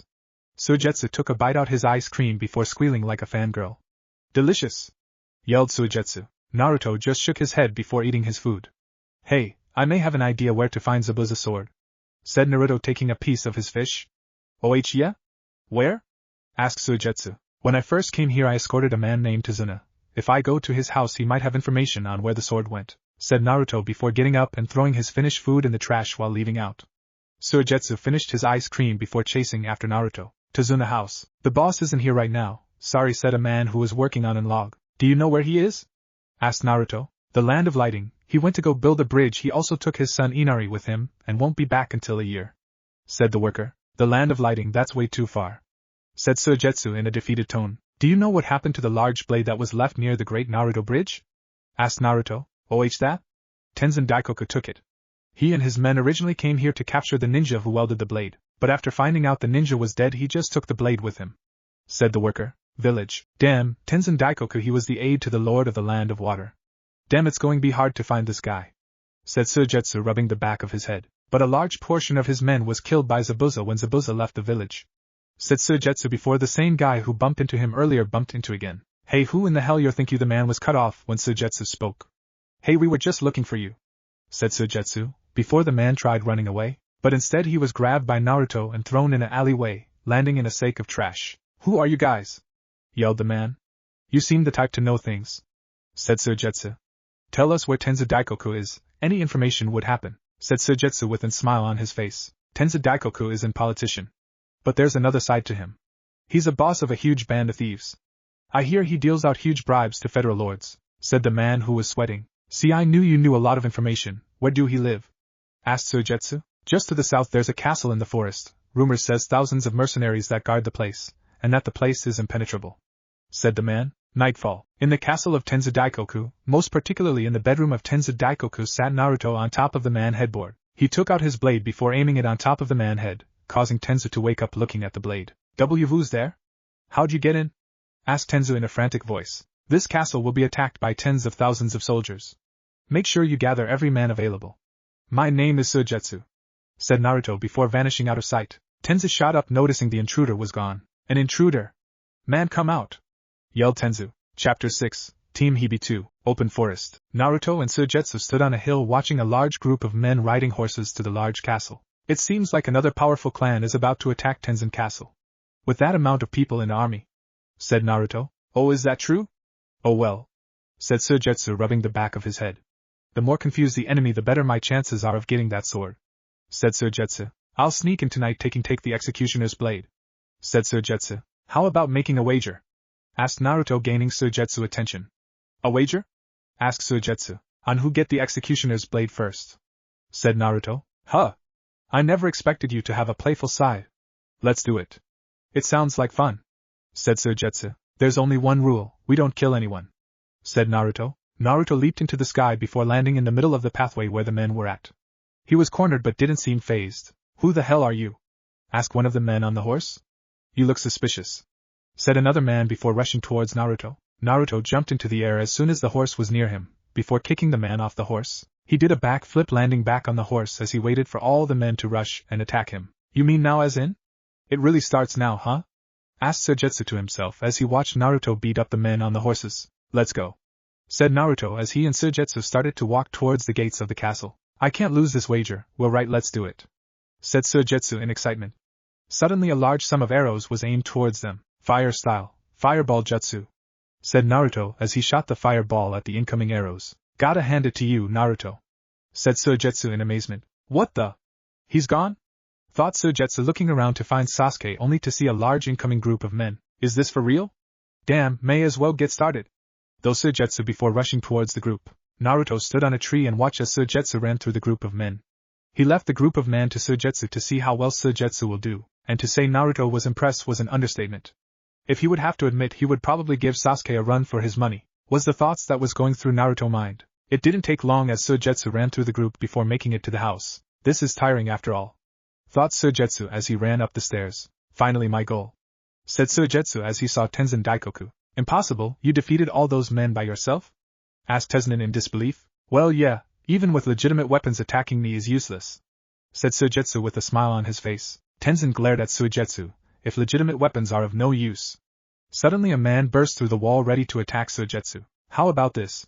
Yelled Tenzin. The man proceeded to slice Suigetsu in half with the executioner blade. Tenzin watched as the decapitated body dropped to the ground. You let your guard down at the very end, said Tenzin with a smile. Suddenly Suigetsu started laughing. Ah ha ha ha, sorry, blades don't work on me, said Suigetsu as he reformed. You see? But I'm jealous you're able to wield that blade without any special training, said Suigetsu as he stood up. It helps as you have a good physique, said Suigetsu as he was sliced in half again only to turn into water. I heard you've been telling everyone in town that you killed Zabuza, the demon of the mist, and took that blade from him. But we all know that's a lie, said Suigetsu as he grabbed the blade. That wasn't me, it was Lord Tenzin who. Suigetsu cut him off. I know who killed him, and it surely wasn't that punk, said Suigetsu, who grabbed the blade and tossed the man out the broken wall. Suddenly Naruto walked up the stairs with a bottle in hand. The one who killed Zabuza was him, said Tenzin, trying to put the blame on Naruto. Suigetsu, said Naruto, tossing Suigetsu the bottle. How thoughtful. I was feeling a bit dehydrated, said Suigetsu, taking a sip out the water. But the thought of my senpai from my village, having such pathetic rumors about losing to weaklings like you is. Suigetsu didn't get the chance to finish talking as he was cut off when Tenzin started to speak. Do you think you can get away with this? Asked Tenzin. Well, you will have to pay for this, right? I think I'll test it on you. Forget it, what's the sense in killing someone like him? Asked Naruto, who was ready to leave. I've cut through the main pillars, so you'd better get out of here, said Suigetsu to Tenzin. I'll spare your life out of respect for you, Naruto, said Suigetsu as the two started to leave. Naruto? Not that Naruto who killed Orochimaru, said Tenzin. Say you're famous, they even know your name around here, said Suigetsu as the two left. The two was outside the castle as they walked in a certain direction. As long as I have this blade I won't even lose to you, maybe, said Suigetsu, laughing as the castle came crashing down. Say, you knew I was going to claim that blade, didn't you? And you knew from the start that blade wasn't in that grave? Asked Suigetsu. I see, the one who warned that castle to gather its men was you. Tenzin acted like he'd met you before. Hey, did you suggest a wager just to lure me into enemy territory? Asked Suigetsu. Were you just testing me? Asked Suigetsu, getting a nod from Naruto. Man, you're terrible. What if I was hurt? Well, I understand now what kind of a guy you are. And you're exactly the way I imagined you to be. Anyway, I have my blade and we can get going to find that Karen girl now. So? Which way do we go? Oh wait, the nearest route, right? That would be your answer. Somewhere else. The man screamed in pain as he was punched to the ground. Just because Orochimaru is dead don't mean I'll let you have your way, yelled the girl. The feeling of this chakra, it can't be, thought the girl. Akatsuki hideout. So what's up? Said Kisame Ferg. I got an urgent message I wanted to relay to you, said a man with purple ripple eyes. Orochimaru has been killed, said the leader of the Akatsuki, causing a small wave of shock so go over everyone. It's been 10 years since he deserted us. So we've been spared the trouble of killing him ourselves, said Kisame. I would have loved to see him die. As much as I would have loved to see the zombie combo die, said Deidara. Haiden and Kakuzu were our comrades. Don't say rude things, said Zetsu. Sorry, back then they were done in by. Kisame was cut off when Zetsu spoke up. The Hidden Leaf Village. They're strong, that team. Even Deidara got his butt kicked, said Toby. Toby! Say one more word and my patience will run out. It will, yelled Deidara. It takes self-control to be patient, said Toby, trying to calm Deidara down. Why you? Toby! You, pipe down Deidara, Toby's right. But Toby, you always talk too much. Respect your elders, said the leader. Okay, sorry, said Toby, rubbing the back of his head. And we're supposed to get the remaining Jinchuriki with these two? Asked Kisame. But killing Orochimaru took special skills. Who did it? Asked Zetsu. I was going to be the one to bring down Orochimaru, growled out Deidara. It was Naruto Uzumaki, the apprentice of Orochimaru, said Pain, narrowing his eyes at the Uzumaki name. I'd expected nothing less from the Nine-Tails Jinchuriki, right Itachi? Chuckled Kisame. Really troublesome ninja at that, mumbled Zetsu. What do you mean?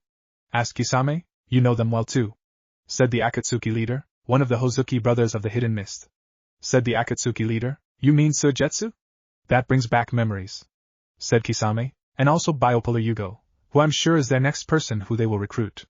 I dare say they're targeting all of you, and the rest of you should keep Naruto in mind. He's a very capable ninja without having to use his Nine-Tails chakra, said the Akatsuki leader. Kisame, what type of guy is he? This Suigetsu him? Asked Deidara. He had such a cute smile, a child prodigy who's been called the reincarnation of the demonic Zabuza, said Kisame. They seem like an interesting team. I mean, they kinda remind me of you and Itachi. The Nine-Tails is the quite serious one like Itachi, while Suigetsu is the wild one wielding a heavy blade, said Deidara. Hey, don't get too interested and just leave me out of it, said Toby. Never mind that, Kisame and Itachi, said the Akatsuki leader before everyone left the meeting. Somewhere else, Naruto and Suigetsu walked across the water before making it to the island where Karen was at. They reached the island until they were stopped by a huge metal door. Naruto just turned his head and stared at Suigetsu. Huh! You have one too, said Suigetsu, pointing to Naruto's sword. That one is more suitable, said Naruto as he just looked at the door. Suigetsu just scoffed as he unsheathed his blade before sliced the door in half. Open sesame, said Suigetsu as he watched the door crumble into pieces. The two walked through the hallway before passing the cells that held prisoners. That's Naruto, said one of the prisoners. What is he doing in a place like this? Asked another prisoner. It'd been quite a while since he last came here with Orochimaru, said another prisoner. Yeah, why didn't he come with Orochimaru? Asked a prisoner. He's with a guy we've never seen before, said the prisoner. That's it. Naruto must have killed Orochimaru, and he's come to free us all. Don't think like that. Besides, Orochimaru will never get killed, said another prisoner before sitting back down. Naruto and Suigetsu continued to walk through the hallway until they were stopped by a red-haired girl with a purple long-sleeved open shirt showing her stomach. She wore shorts with long black stockings with black shinobi shoes and wore glasses. So it's you, after all, Naruto, said Karen as the two had a stare off. Naruto, that fact that you're here alone must mean that the rumors were true, said Katrin. Geez, that's mean. I'm here too, said Suigetsu. And what brings you here? Asked Karen. We can't stand out here and talk, so take us inside, will you? It's been so long since I've walked. I'm exhausted, said Suigetsu. What do you want to talk about? Asked Karen, causing Suigetsu to gain an tick mark and walk over to Karen. I said let's not stand out here, Karen. Although I know you're totally ignoring me, said Suigetsu, wagging his finger in Karen's face. You disgust me, simply replied Karen. What did you say? Growled out Suigetsu. Naruto walked over to the two, stopping the fight. Cut it out, Karen, take us inside, said Naruto. Fine, grumbled Karen before leading them to a room. Karen, follow me. I need you, said Naruto in a nonchalant tone. Huh? Why would I follow you? I'm under orders to observe this place, argued Karen. Orochimaru is already gone. Speaking of prisoners, they were awfully quiet, said Suigetsu. Have the rumors about Orochimaru's death reached them? Asked Suigetsu. The number of prisoners has slightly lessened since the last time I came here. Also, there are signs of recent digging in the grounds in front of the entrance. Karen, with that sharp intellect, information control must be your forte, said Naruto. I get it. Rumors about Orochimaru's death began spreading among the prisoners. So in order to avoid a riot, Karen has been wisely taking action. Is that it? Asked Suigetsu. Karen, it's your cautious nature which maintained order in the prison. Or rather kept you alive, said Naruto. You'd better stop talking like that, yelled Karen. You've been trained by Orochimaru, all right. Man, you're scary, You probably sensed our presence long ago. You could have killed us by now, said Suigetsu to Karen. Naruto mentally scoffed at Suigetsu. There was no way Karen was able to kill either of them, and that wasn't called being cocky. The facts don't lie. If you were alone, said Karen. But not Naruto? Asked Suigetsu. I wanted to see if the rumors were true, that Naruto killed Orochimaru, said Karen. I did kill him, said Naruto nonchalantly. How can you say that so casually? Asked Karen. Suigetsu, release everyone who is held prisoner here, said Naruto. What? Asked Karen. Geez, you always order people around, said Suigetsu, standing up. You can't just come here and take over. You don't know what it took to keep things in order here, argued Karen. Without prisoners, there won't be any need for a warden. I'll say it once more. Come with me, Karen. What will you do? Asked Naruto. Well, anyway, I'll go and release the prisoners, said Suigetsu, grabbing his blade and heading to the door. I refuse.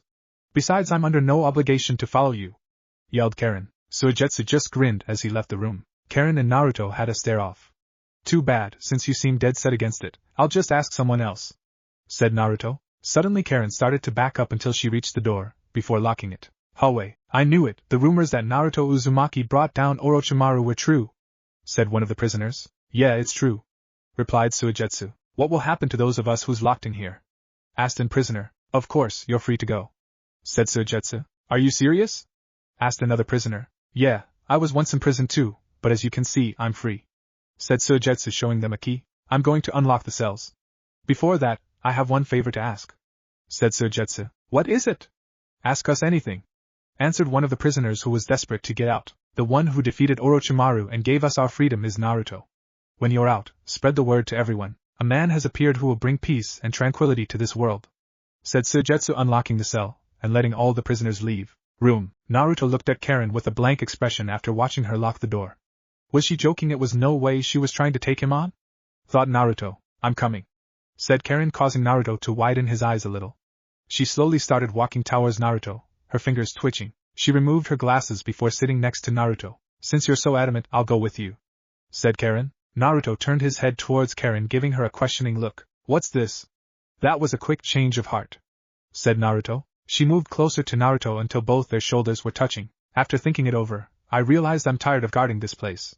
Let's forget about that nuisance, okay, Naruto? Asked Karen in a seductive voice. I mean, when you was last over here I heard Orochimaru call you a Uzumaki, and I'm also an Uzumaki. So what do you think? Naruto asked Karen, who got on top of him. Uzumaki? As in Uzumaki clan? Thought Naruto.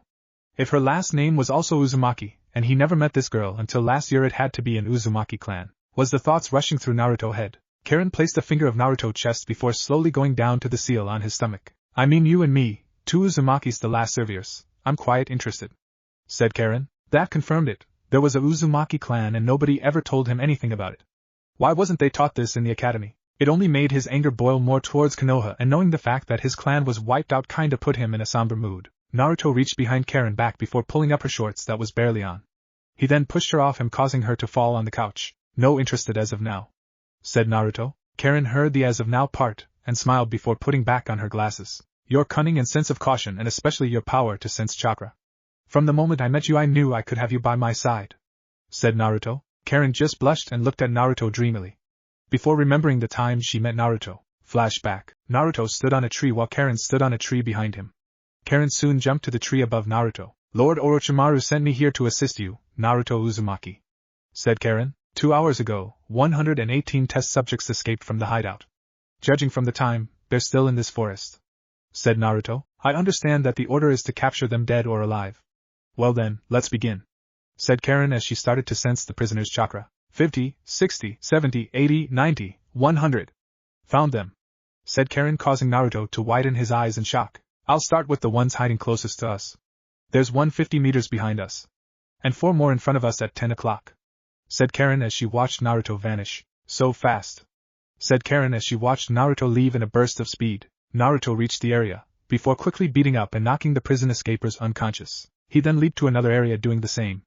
He soon stopped on a tree. Karen behind him. Can you keep up? Asked Naruto. It's my duty, replied Karen. Karen, become my eyes, said Naruto, causing Karen to blush. Don't give me orders, yelled Karen. 3 are hiding over at 1:30.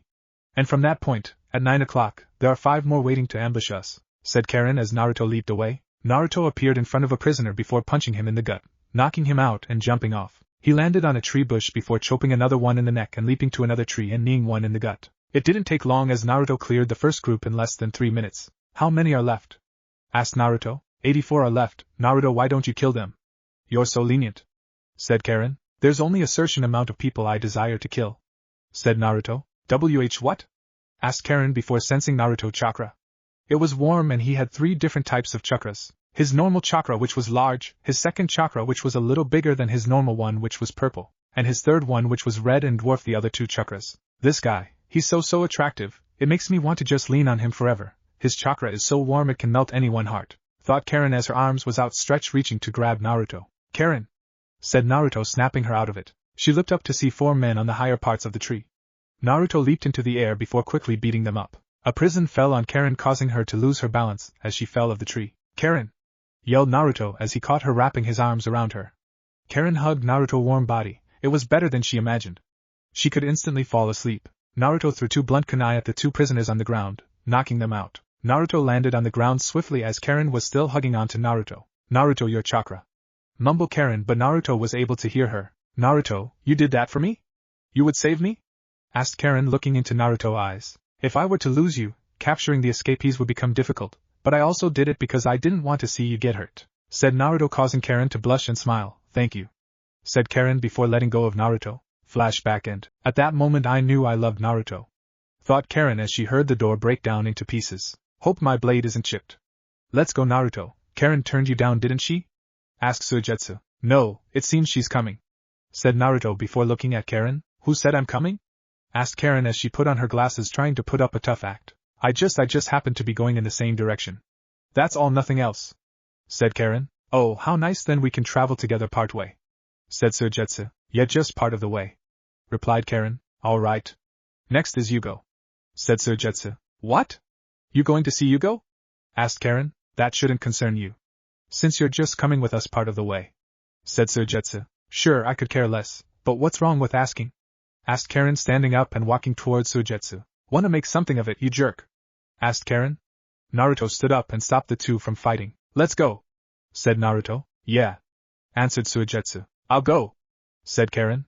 As the group left the hideout, outside, Naruto Uzumaki, he always looks so calm and cool, said Karen, looking at Naruto and remembering when she was hugging him in that forest. Soon her fingers started to twitch as she wanted to touch him. This feeling is amazing. Of the hundreds, the thousands I've encountered, his chakra is the best. It just grabs you and dominate you, thought Karen. What? Your chakra bothers me, said Karen to Suigetsu. Huh? Asked Suigetsu, leaning towards Karen. I could say the same about yours, said Suigetsu. The group stood in silence. Soon a white bird passed by Naruto's shoulders as it flew into the sky. Somewhere. No, a woman is nice. No, wait, no, a woman? A woman, no. Main a guy? Thought the mysterious man. Chapter 7, Yugo of the North Hideout. Humph, so we're going to the northern hideout now? At this rate, you'll be killed the moment we get there. I only know it through maps. But is the place really that bad? Asked Suigetsu. The northern hideout is no ordinary hideout, stated Suigetsu. That place is where human experiments are conducted, and the unmanageable monsters that result are kept locked up there, said Karen. Northern hideout. No, a female? No, I'll kill a male next, after all. The orange-haired boy heard a scream before someone had hit the ground. I see, so it already begun. Why did you have to die? Questioned the orange-haired boy to himself, pulling on his hair. Konoha, Sakura knocked on the door of Sasuke's house. She waited for him to open door, and when he did, he was in his sleeping wear with a box of cereal in hand. His eyes were squinted as he was eating the cereal from the box with no milk. Good morning, Sasuke-kun, said Sakura. Sakura, today is our day off. How come you're up so early? Questioned Sasuke. It's already noon, said Sakura, mentally shaking her head. Just wash up quickly and get dressed, I'll be waiting, said Sakura. What for? I'm really just trying to sleep, said Sasuke. Lady Tsunade has summoned us, replied Sakura. With Naruto. Say, aren't you tired? How about a short break? Asked Suigetsu. You already taking a break? You are so hopeless. We still got a way to go till we get to the northern hideout, yelled Karen. My destination is different from yours. No need to bother with me. Just go on ahead, said Suigetsu, waving Karen off and sipping on his water. I remember that I too have business at the northern hideout, so I'm going to take care of that first, yelled Karen. Northern hideout. An orange-haired boy grabbed his head in frustration as he was having bad memories. Flashback. Yugo in his curse mark stage 1 transformation ran towards Kimimaro with a boulder strapped to the back of his leg. Move! I'll kill you too! Yelled Yugo. Stop it, Yugo! Said Kimimaro, causing Yugo to stop an inch from punching him. That's enough! Said Kimimaro, causing Yugo curse mark to fade away. Kimimaro walked towards Yugo, placing a hand on his shoulder. You have me! Said Kimimaro. Flashback end. Without you, I can never leave this place. Mumbled Yugo to himself. With Naruto and Suigetsu sat on a rock as they took a break while Karen stood. Suigetsu. Said Karen, gaining Suigetsu's attention. Why do you follow Naruto? Asked Karen. I have a goal, and if I stick with Naruto I can fulfill that goal. Say, I should really be asking you the same question, really? Said Suigetsu. I don't know what your goals are, but you want me to join your team despite knowing about Yugo? Asked Karen. I know him a little. We fought each other once. He had an unusual ability, and was quite formidable. But I can't figure out what he was thinking. I understand he sought out Orochimaru. He's got to be crazy. Said Suigetsu. According to rumors, Yugo usually has that unusual impulse well under control. But when he loses it he transforms into a ruthless killer. His personality and appearance change completely. Said Karen. In other words, he's a maniac who loves to kill people. Stated Suigetsu. But to Orochimaru, Yugo's ability was enticing. He invented an enzyme based on Yugo body fluids, which induced the same condition in other shinobis. Naruto just narrowed his eyes at Karen, knowing what she was talking about. That's the curse mark. Yugo is the one and only original carrier. Said Karen, confirming Naruto's suspension. Konoha, you're late! Yelled Tsunade. What took you two so long? Cripes, yelled Tsunade in frustration. I'm sorry. Bowed Sakura. Sasuke was eating lunch, which he calls breakfast. Said Sakura. Now Tsunade. Said Jiraiya, trying to calm Tsunade back. Sasuke walked in the room, noticing Jiraiya was here. Huh? Jiraiya? You're back. Said Sasuke, his mood brightened up. It'd been a while as Sasuke. Said Jiraiya, who'd been helping Kakashi train Sasuke and also helped Sasuke control his curse marks since it was impossible to remove. Why didn't you tell me you were back? We had a hard time after you left, you know. Said Sasuke, Tsunade looking back and forth as she watched the two talk. I got the gist of it. I heard you played a real big part in helping take down an Akatsuki member. Said Jiraiya. That's for sure. I finally finished my new jutsu I practiced with Kakashi-sensei. Said Sasuke with a smile on his face. Oh, is that so? You finally did it? Asked Jiraiya. How about it? Wanna see my new jutsu? Asked Sasuke, who was ready to leave the office. Well, since I'm here, I don't mind if I do.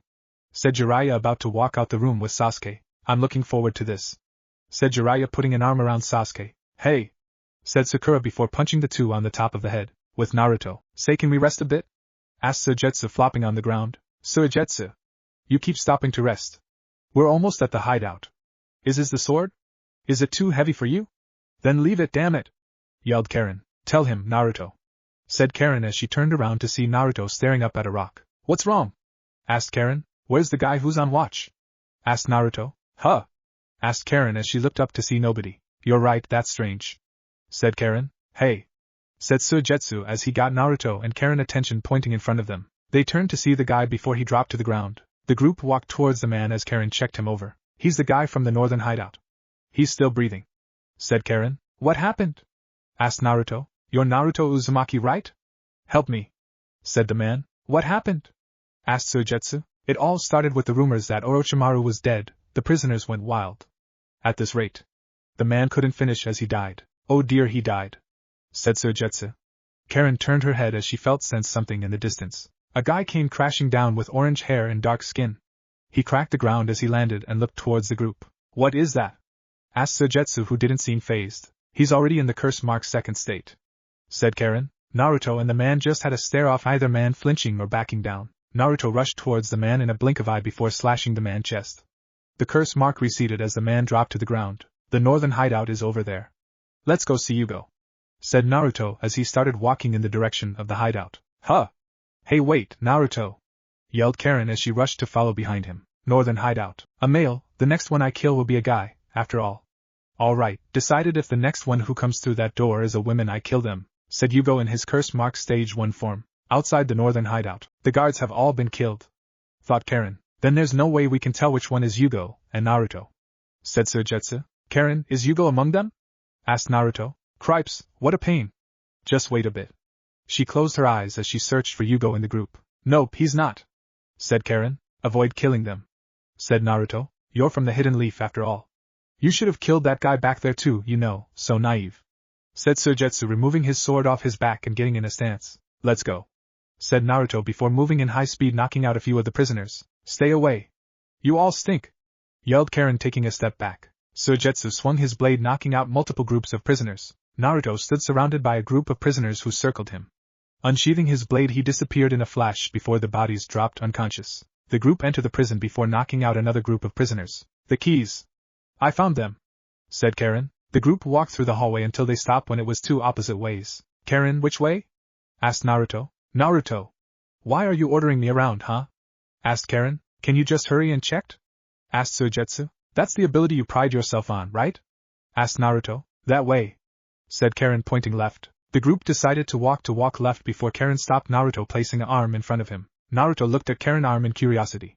She soon started to lead him another way. What is it? Asked Naruto. Actually, it's this way, said Karen, pointing with a blush on her face. Let's go, Naruto, said Karen. Why did you lie? Suigetsu went. He was cut off when Karen started to talk. Suigetsu has a big mouth, that's why I don't like him, said Karen, grabbing Naruto's hand and dragging him down the hallway. Karen, I can walk on my own, said Naruto. Karen stopped and looked at Naruto, his face red, before continuing walking down the hallway holding Naruto's hand. Let's just go, Naruto-kun, said Karen, who was blushing very hard, which gained the attention of Naruto. She was blushing so hard she looked like a tomato and gave him flashbacks to Hinata. He knew what this meant, as he wasn't stupid anymore and didn't try to pull away with Suigetsu. So the curse mark really does transform the body into such an ugly shape. Naruto, does your curse mark do the same? Asked Suigetsu. Naruto, are you listening? Asked Suigetsu as he turned around to see he was talking to himself. He clenched his fist in anger towards Karen. That witch, thought Suigetsu, with Naruto and Karen here? Asked Naruto, who was still holding hands with Karen. Yeah, you go inside, said Karen, who grabbed the key with her other hand, walking towards the door to unlock it. All right, I'm gonna open it, said Karen, reaching for the handle. Suddenly her hand was yanked back by Naruto's hand. I'll go first, Karen, just stay behind me, said Naruto. Karen blushed before walking back, knowing Naruto will protect her. Sure, said Karen. Naruto slowly opened the door to see Yugo rushing towards him. Naruto pulled out his sword but was too late as he was crushed into the wall by Yugo. Naruto, yelled Karen in horror. Yugo started to laugh, thinking he killed his opponent. Konoha, Sasuke, stood in front of Tsunade's desk with a bump on his head. He looked towards to Jiraiya to see a bump also on his head, before looking to Tsunade to see a tick mark on her forehead and an angry look plastered on her face. He towards Sakura to see she was laughing nervously. I am so sorry, Lady Tsunade, apologized Sakura. So what did you want to talk about? Asked Sakura with a smile on her face. Well, there's certain information that's being spread throughout the region. It's about that, said Tsunade. Information? What? What about? Asked Sasuke. Orochimaru is dead, said Jiraiya in a serious tone, causing Sasuke and Sakura to flinch. It seems Naruto Uzumaki killed him, said Tsunade in an equal serious tone as Jiraiya. Both Sasuke and Sakura eyes slowly widened. Is that true?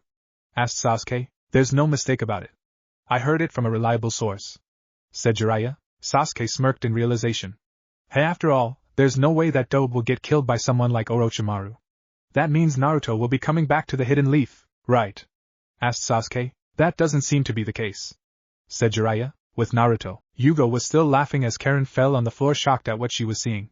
Yugo's arm grew bigger before a large blast hit Naruto, who was still stuck in the wall. Naruto's chakra, thought Karen. Yugo looked at the wall, which he thought he killed his opponent, only to see a white hand grabbing his hand. Change, thought Karen. Not another bootleg copy of me, yelled Yugo with a crazy look on his face. Naruto was slowly pushing Yugo back in his Curse Mark II stage. Naruto, you're quite the guy to be able to do a partial transformation, yelled Yugo before jumping back. Naruto slowly climbed out the wall with his face half covered white with cracks. His left eye was black with yellow pupils. I have no intention of fighting. I only wish to talk with you, Yugo, said Naruto. I'm getting you out of here, said Naruto as his curse mark disappeared. Get me out of here, questioned Yugo before he burst into laughter. Are you crazy? Without him I can't leave this place, said Yugo as memories of Kimimara flashed through his head. I'll say it once more, I have no intention of fighting. I came to get you out of here. Come with me, said Naruto. I can't leave here anymore, yelled Yugo as he ran towards Naruto, his fist back ready to punch Naruto. Naruto jumped above Yugo as he landed a few feet away from Yugo. Soon he started to run, Yugo not far behind him as he saw Naruto stop and turn towards him. He tried to punch Naruto, but Naruto kept dodging Yugo attacks. Just kill that guy, Naruto, yelled Karen, who was smiling and acting like a fangirl. Yugo went to punch Naruto, but Naruto jumped out the way as he punched the wall before he crumbled into pieces. As if I'll let you get away, yelled Yugo as he ran towards Naruto. The smoke from the destroyed wall caused Karen to cough and cover his mouth. Jeez! What is this place? Said a voice from the smoke. Walked out was Suigetsu. You mean? You tricked me, didn't you? Asked Suigetsu. You went and got lost on your own, replied Karen. I just followed your directions, argued Suigetsu. Are you accusing me of tricking you? Asked Karen. How would I benefit from tricking you anyway? Asked Karen. So you can be alone with Naruto, said Suigetsu with a grin. As if I'd do such a thing, argued Karen. Well, whatever, but what's going on here? Asked Suigetsu. Yugo went wild, said Karen. So the two of you went to Yugo after all. Where's Naruto? Asked Suigetsu. He went out with Yugo, said Karen, not knowing what she just said. Oh wow, I didn't know Naruto swung that way, laughed Suigetsu, causing Karen to blush in embarrassment. Well, it's Naruto, he won't get beaten that easily. I wonder, did Yugo get stronger? Asked Suigetsu. Well, you can say that, answered Karen. By the way, you said that he willingly came to Orochimaru, right? Asked Suigetsu, getting a nod from Karen. Why? Asked Suigetsu. To reform himself, said Karen. Reform himself? Asked Suigetsu. Orochimaru hideout was like a sanctuary, said Karen. What does Yugo wish to be reformed from? Asked Suigetsu. It's like an addiction. He can't do anything about it on his own. He wanted to suppress his urge to kill, said Karen. Kill! Yelled Yugo as he laughed while chasing Naruto. You don't understand. I can no longer escape from this place, yelled Yugo. I'll beat you to death, laughed Yugo as he was ready to attack Naruto until a blade blocked his attack. What? Asked Yugo. You're using a different technique than before, Yugo. It's solid, said Suigetsu. That's right. You're Suigetsu. I remember now, said Yugo, grinning. This guy is dangerous after all, Naruto, said Suigetsu. Naruto? Thought Yugo the name was very familiar. We didn't come here to fight. Let me talk to him, said Naruto. I doubt anything you say will get through him. You just have to take him by force, yelled Suigetsu as he swung his blade, colliding with Yugo's hardened arm. Stop it, both of you, said Naruto. Keep going.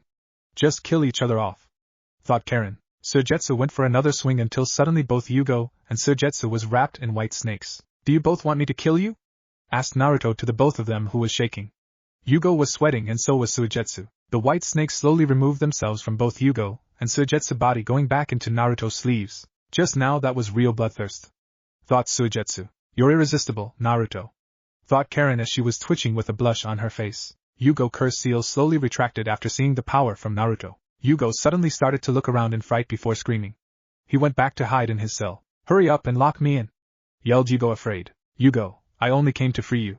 Come with me, said Naruto. He's too scared, said Suigetsu. No, that's not it. I don't want to kill any more people.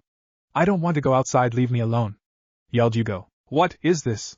Talk about split personality, said Suigetsu. I told you so. Yugo has this uncontrollable urge to kill. He's unstable even though he really doesn't want to kill people, said Karen. See, this guy is dangerous, Naruto. I can't even walk in front of him without getting nervous, said Suigetsu. What's with you guys? Just leave me alone, yelled Yugo. Orochimaru, I dead. And this hideout been destroyed. If you stay here, you will die as well, said Naruto, walking towards the door. That's fine with me. I don't ever want to kill anyone again, replied Yugo. Don't worry, Yugo. I will become your cage. I will help you anytime in need. I will help you control your curse seal, said Naruto, who was now near the door. What can you do? The only person who can make these urges stop is Kimimaro. Without Kimimaro I won't leave, replied Yugo. Kimimaro? You mean of the Kagai clan? Asked Suigetsu. Yeah, Yugo and Kimimaro were especially favored by Orochimaru. They were kept together in this hideout for human experiments for a long time. Plus Kimimaro was strong, Yugo was valuable for human experiments. And Kimimaro was the only one able to stop Yugo rampages without hurting him, explained Karen. Yugo, I've met Kimimaro before, I even fought him. He died in battle trying to retrieve a close friend of mine's by the name of Sasuke. It's Sasuke to blame for his death. Me and Kimimaro was much alike. I only wished to help you, he died for my sake too. He was originally supposed to get Sasuke, but Orochimaru got his hands on me, who was much stronger, said Naruto. Died for your sake? Then you're Naruto Uzumaki Orochimaru always speaked of, said Yugo. Yes, replied Naruto, as he slowly saw Yugo open the door. Yugo thought of the old memories when Orochimaru came to him and talked about Naruto. How Naruto was able to change a lot of people and how calm Naruto was. He slowly and nervously stepped out the room, outside the hideout. Now I have all members I had in mind. So I will tell you my goal, My goal is to destroy the Akatsuki and take down the leader, and to destroy Konoha for all their crimes they committed. Then finally I will settle down and rebuild my clan," said Naruto, shocking the group. "What? But we aren't ready for that," said Suigetsu, who was nervous. "Don't worry, I'm not stupid. As a team you guys can take on an Akatsuki member, maybe even an Akatsuki duo, but alone you will get killed. So that's why we will train. Well, I will train all of you. But first I need an important scroll to do that," said Naruto, calming everyone down. "What scroll?" asked Suigetsu. "The Forbidden Scroll of Seals. It's Konoha's most valuable item in the village. It contains every jutsu that Konoha knows in that scroll, from B rank to S rank jutsu. It have almost every strong jutsu you can think of and from every element.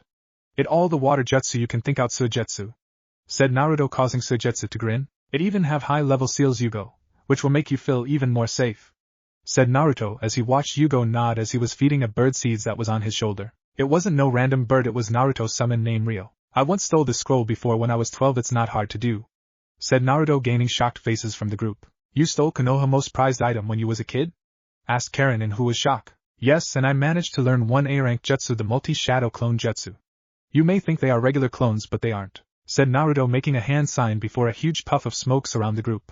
Everyone eyes widened, seeing hundreds of Naruto. "These aren't illusions either, they real solid clones. It can make for a deadly jutsu when you have hundreds of clones against you. Not only are these clones used for combat but for information gathering. When the clone dispel, I gain all the memories from the clone," said Naruto, looking over at his group, who was pondering something. "Yes, as you all can guess, they can be used for training. You can gain months, even years worth of training in a day. But it don't translate muscle memory, so that mean you have to gain muscles on your own. But it can also be dangerous. If you don't have enough chakra you can die, and if you abuse this method of training you can die from brain damage overload. That's why I rarely used it in my training with Orochimaru. But the only person who can possibly do the jutsu here is Karen, due to the amount of chakra that's needed to perform the jutsu," said Naruto, causing Yugo and Suigetsu to frown while Karen grinned. "But if you control your chakra to almost perfection you can also use this jutsu too," said Naruto to Suigetsu and Yugo, causing their mood to lighten up. "So now you see how much value this scroll hold. I bet once we steal it the whole village will go in panic mode and place the village on lockdown," said Naruto. "So how we get the scroll?" asked Karen. "Don't worry about that, leave that to me," said Naruto. "Wait, Karen, I thought you had to take care of business?" asked Suigetsu, causing Karen to jump. "Oh yeah, I forgot you did say that," said Naruto. "Well, on second thought it's not that urgent," said Karen, blushing. "Karen, be honest with yourself. Isn't being with Naruto and getting to rebuild your clan with him is all you want?" teased Suigetsu. "That's not true. Whoever said such a thing?" yelled Karen. "See, I hit it right on the mark. That's why you're speechless, so obvious. I know all about it. Long ago you had a crush on Naruto," teased Suigetsu. Karen glared at him before punching him in the head, only for it to turn to water. "Suigetsu, don't get Karen so worked up. I thought I told you to be cooperative, so stop teasing her," said Naruto in defense of Karen. He also defended her because she was his only surviving relative, and she felt like family. Something he never had, and it made him happy inside even though he didn't show. "Alright, sorry Karen. But as much as you hate it, I'm sticking to Naruto like glue. At least until I possess one of the 7 hidden mist blades. Kisame Hashigaki, Great Shark Fin Sword," said Suigetsu. "So you're just collecting? How lame," said Karen. "Suigetsu," said Naruto in an annoying tone. "I know," said Suigetsu, folding his arms over his chest. "Yugo, what about you? Are you coming?" asked Suigetsu. "Orochimaru always told me stories about Naruto, and used to say he was Kimimaro reincarnation, so I want to see with my own eyes just how great of a ninja you are," said Yugo. "Then it's all set. We will be known as Team Hebi, and we should start by going to the nearest village to get Yugo a different set of clothes so nobody thinks he's a prisoner on the loose. We should also grab supplies, food and sleeping wear as well," said Naruto, digging in his belt. He took out his frog wallet before handing out everyone a decent amount of cash. "With me of course you will all get paid, and remember we all comrades here, so we shall hold no secrets between us. I trust you guys with my life," said Naruto, causing the group to smile and put the money away. "No secrets," said Suigetsu with a grin as the group started walking to head to the nearest village. Naruto followed behind them as he inwardly smiled to himself. This kinda gave him deja vu vibes with Team 7, but for some reason this felt better. Maybe because he didn't have a favoritism sensei, a stuck-up as Uchiha, and a fangirl who kept hitting him. He saw this group as family even though he and Karen was actually family. Looking at it, it did really look like Team 7, as Suigetsu acted a bit like him when he was younger but a bit more mature. Suigetsu was quite like Sasuke, but Suigetsu wasn't some stuck-up ass like Sasuke, and Karen was a bit like Sakura with her hot temper and was book smarts. But unlike Sakura, she was useful and wasn't annoying and was a real ninja who can defend herself. And not to mention he and Karen was family. Noticing Karen's mood seemed a bit off, he walked closer to Karen. her head down with an embarrassed look. He placed his hand on her shoulder, causing her to look up and blush at him. It's all right, Karen, no more secrets, remember? Said Naruto, trying to cheer Karen up. It had to be embarrassing for her to have everyone know who her crush was, even though it was obvious. Konoha, what's the matter with him? Orochimaru is dead, so why isn't he returning to the village? Asked Sasuke. Even I don't know, nobody even knows why he left, even though I can take a guess. Said Jiraiya. But I do know he intends to approach the Akatsuki knowing they're enemy to him. Said Jiraiya. Well, let's get going. Operation Track Akatsuki is still ongoing, right? Asked Sasuke. Yes. Replied Tsunade. Then we hunt down Akatsuki. Hopefully we run into Naruto on the way and he bring him back. Said Sasuke. What happened if you don't find Naruto and you run into Akatsuki? Asked Jiraiya. Then we take them down. If we take down more Akatsuki members, our chances of finding Naruto increases. Said Sasuke. Chapter 8. The Hunt for Naruto Uzumaki. On a mountain region. It was a cold night as it poured down raining on earth. For some reason the heavens was crying, knowing something good wasn't going to happen. Sheesh, what a handful. Said a voice behind a man in a black cloak that had red clouds on it. Standing on the cliff was a black-haired young man that had black onyx eyes. This man was known as Itachi Uchiha, the older brother of Sasuke Uchiha. Yeah, but having to bring him back without killing him was quite a bother. Said Itachi. Itachi then looked up and noticed it was raining a little harder than usual. It's raining, let's go or we'll catch a cold. Leader is waiting for word that we've captured him. Immediately thereafter, the sealing of the 3 tails and 4 tails is to occur simultaneously. Said Itachi. So we make him wait a little. Once the sealing begins, we'll be working for quite some time. Said Kisame. You must handle the elderly with care. Said Itachi. You say that because you don't know him. Replied Kisame. So you wouldn't understand what I went through. Said Itachi. But I was the one who asked to go alone. Say, you want me to beat your assignment half dead too? Asked Kisame. Don't get so excited, Kisame. Don't underestimate the 9 tails Jinchuriki. Said Itachi. Well, I'm a bit tired, you see. I wish we could catch all the tailed beasts already. Whined Kisame. Don't be so impatient, it's going to take some time. Said Itachi. I wonder about that. There's just a few more, right? And it's been decided that the 9 tails will be sealed last. Otherwise, the balance will be disrupted and the sealing statue will be pulverized. That's what leader said. After all, the Jinchuriki need to be captured alive. So I say just catch them quickly and leave them tied up. Said Kisame. Itachi just sat near a tree as he rested his back against the tree. Humph, fine with me, but remember we failed last time. If he's going to be sealed last, it's no big deal if we capture him last. And besides, Akatsuki is becoming too conspicuous lately. Said Itachi. That's because he had the legendary Sannin and the Leaf Village protecting. Now he's alone, he will be easier to capture. Said Kisame. There's the summon, we've been caught dawdling. Said Itachi. Konoha. We target the members of Akatsuki, but the only information we have on Akatsuki is Itachi Uchiha, Kisame Hashigaki, and Deidara. Said Tsunade. Ibiki, can we get information about Itachi out of him? Asked Sakura to Tsunade. I've already issued an order to all teams to capture a member of Akatsuki if the opportunity presents itself, and to transport him here. Said Tsunade. That will probably be very difficult. We won't be able to make them talk so easily. Even those we've already encountered were far too dangerous, and we couldn't even think about taking them into custody. Said Kakashi, who appeared at the door. Then what are we gonna do? Asked Sasuke. Well, until we come across an Akatsuki member. We will pursue the Akatsuki member in order to meet up with Naruto. Said Kakashi. With Naruto, I can't go on. Let's take a short break. Cried Suigetsu, drinking his water. Yo, we definitely have to fix that stamina. Thought Naruto. As long as you drag your feet like that, we'll never get there. Yelled Karen, pointing a finger at Suigetsu. Well, pardon me. Unlike you, I have a very delicate contribution. Said Suigetsu. Huh. Look, just evaporate and have your water leave like a ghost. Yelled Karen. Why don't you get lost instead?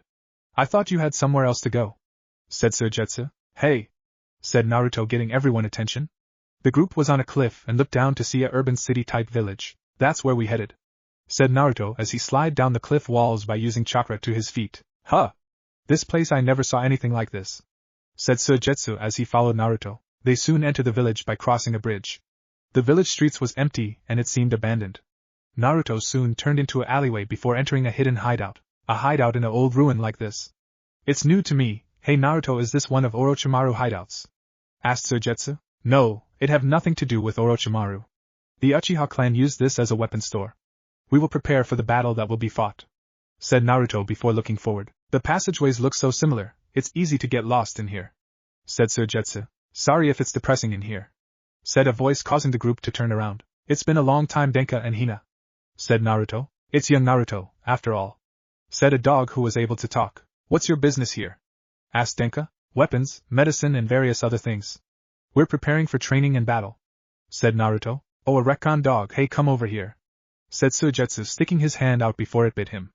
Yikes, said Suigetsu. They're ninja cats, don't approach them carelessly, said Naruto, correcting Suigetsu on his mistake. They'll tear you apart, said Naruto. You should warn us about stuff like that from the beginning, said Suigetsu. Did you bring us a gift? asked Denka. Naruto dug in his shirt pocket before taking out a bottle. Here, a bottle of catnip, said Naruto, holding it out. Suddenly it was grabbed by Hina. Thank you, said Hina. Follow me.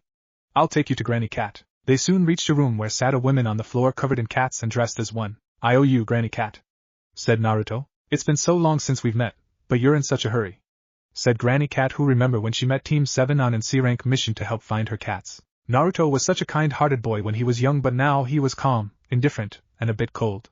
You will be surprised this was even Naruto. Yeah. I have something important to do, said Naruto. So you're going after Akatsuki after all? I know you since you were little, but little did I imagine it would come to this. You the only one I know who's actually stepping up to Akatsuki. Don't go and get yourself killed, said Granny Cat. Naruto digged in his pants pocket before taking out his frog wallet. He took out more than enough cash and sat it on the floor. I'm going, thanks for everything, said Naruto. Granny, don't we have something bigger for him to wear?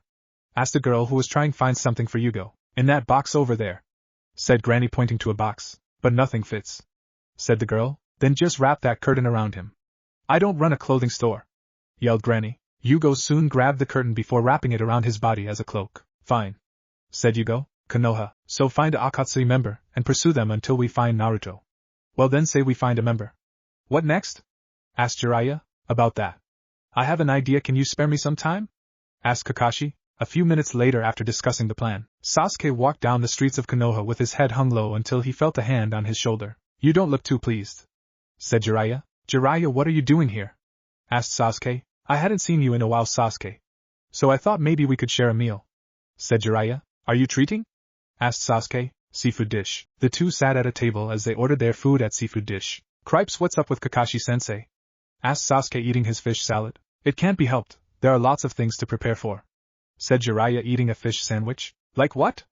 Asked Sasuke, taking a sip out his water. One small squad isn't enough, said Jiraiya with a grin. What do you mean by that? Asked Sasuke. We have no choice but to find a way to detain an Akatsuki member.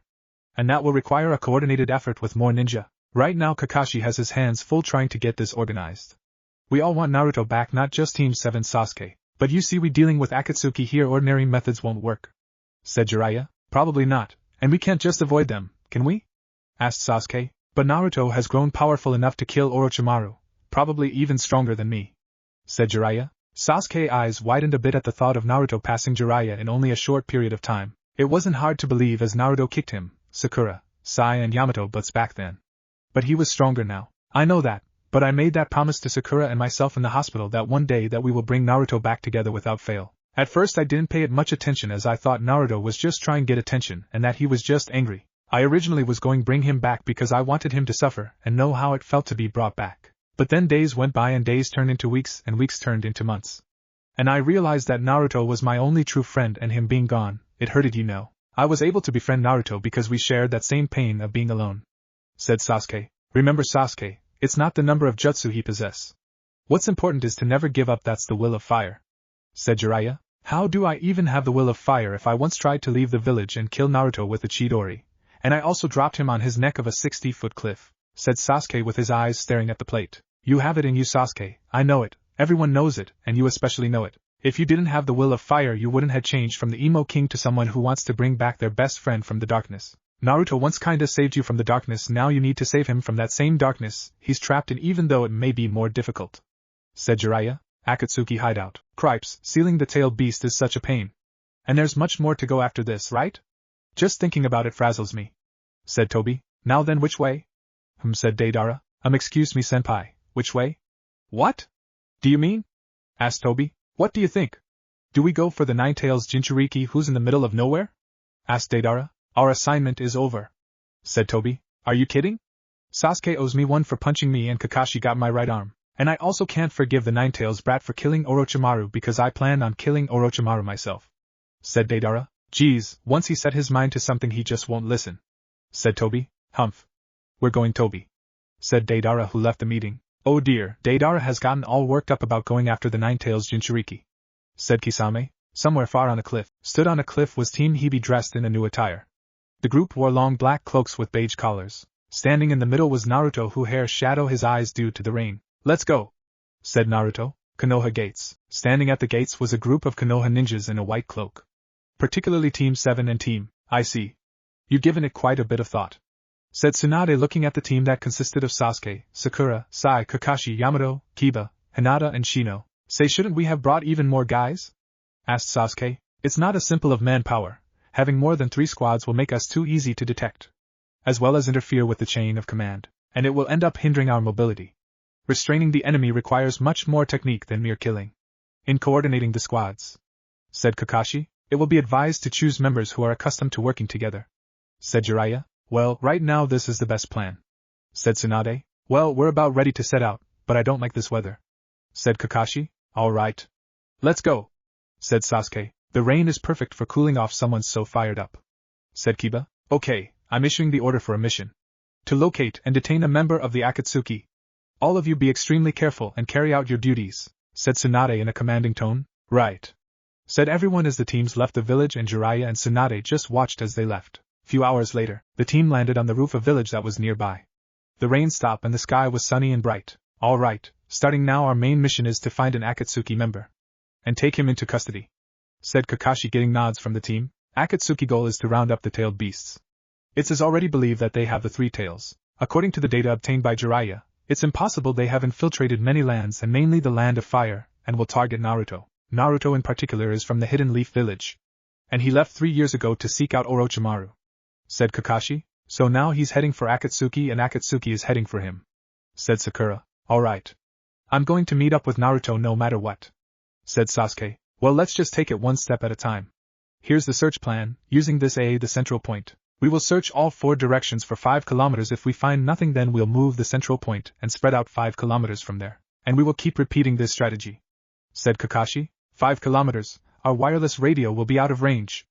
And then we're separated, it'll be dangerous for us. The rules state that all patrols must be done by 2-man cells, said Sakura. Don't get so worried, Sakura. Just watch, said Yamato. She looked to see Kakashi doing hand seals for a summoning jutsu to summon his ninja's dogs. Our voices, which travels even faster than the wireless radios, and our nose can instantly sniff out danger. We will protect you, said Pakken. Alright, let me explain the patrol team formation. This time 2 ninjas hounds will be assigned to each member, said Kakashi. 2 dogs walking towards Sakura. Hey Sakura, you're such a snappy female as usual, said one of the dogs, getting a glare from Sakura. I'm partnering with Shino, said a dog. Ugh, you stink of insects, cried another dog. You stink like a dog, calmly replied Shino. Hello, let's work together in peace and harmony, hee hee, said one of the dogs walking to Sai. Sai just gave them a smile. I wonder if I can become friends with dogs, thought Sai. What about me? Asked Sasuke. Sasuke, you will be with Yamato and Hinata. And Big Bark Bull, chipped in Pakken. Let's work together, Sasuke. Sasuke, said Hinata. Sasuke giving her a nod. And being a ninja hound user, Kiba and I will each have 1 dog, said Kakashi. So we're all set, said Kiba, who was a little disappointed not working with Hinata. Listen up, everyone. Above all, you will track Naruto's sense. If you find him, verify his location, and then return to this spot. Especially you, Sasuke, don't go running off ahead of us, said Kakashi. I know, replied Sasuke. Alright then, let's head out. Scatter, said Kakashi as everyone jumped off the roof in different locations. With Naruto, so Akatsuki, I hope we can find them, said Suigetsu before jumping and leaving the area with Yugo, leaving Karen and Naruto alone. Karen realized she and Naruto was alone and smiled in victory. All right, said Karen before hugging Naruto. Naruto, I'm staying with you, said Karen, hugging Naruto and smiling. Naruto placed a hand on top of Karen's head before cupping her cheek. Go get going, Karen, and don't get yourself in trouble, okay?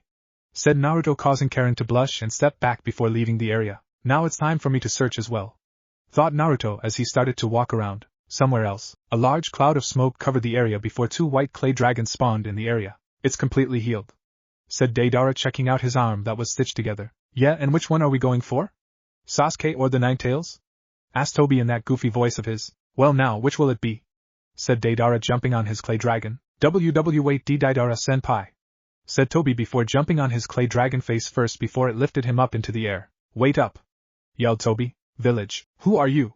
Asked a man in the shadows of an alleyway. I guess underlings don't matter, said Suigetsu before knocking the man up. Inside a room, a guy in a suit was sitting in his fancy expensive chair as he lit up a cigarette.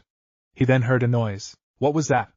Go check, said the man to the man who was his bodyguard. Yes, said the bodyguard before going to check it out. Soon someone kicked in the door, Suigetsu stepping out. Huh? Who are you?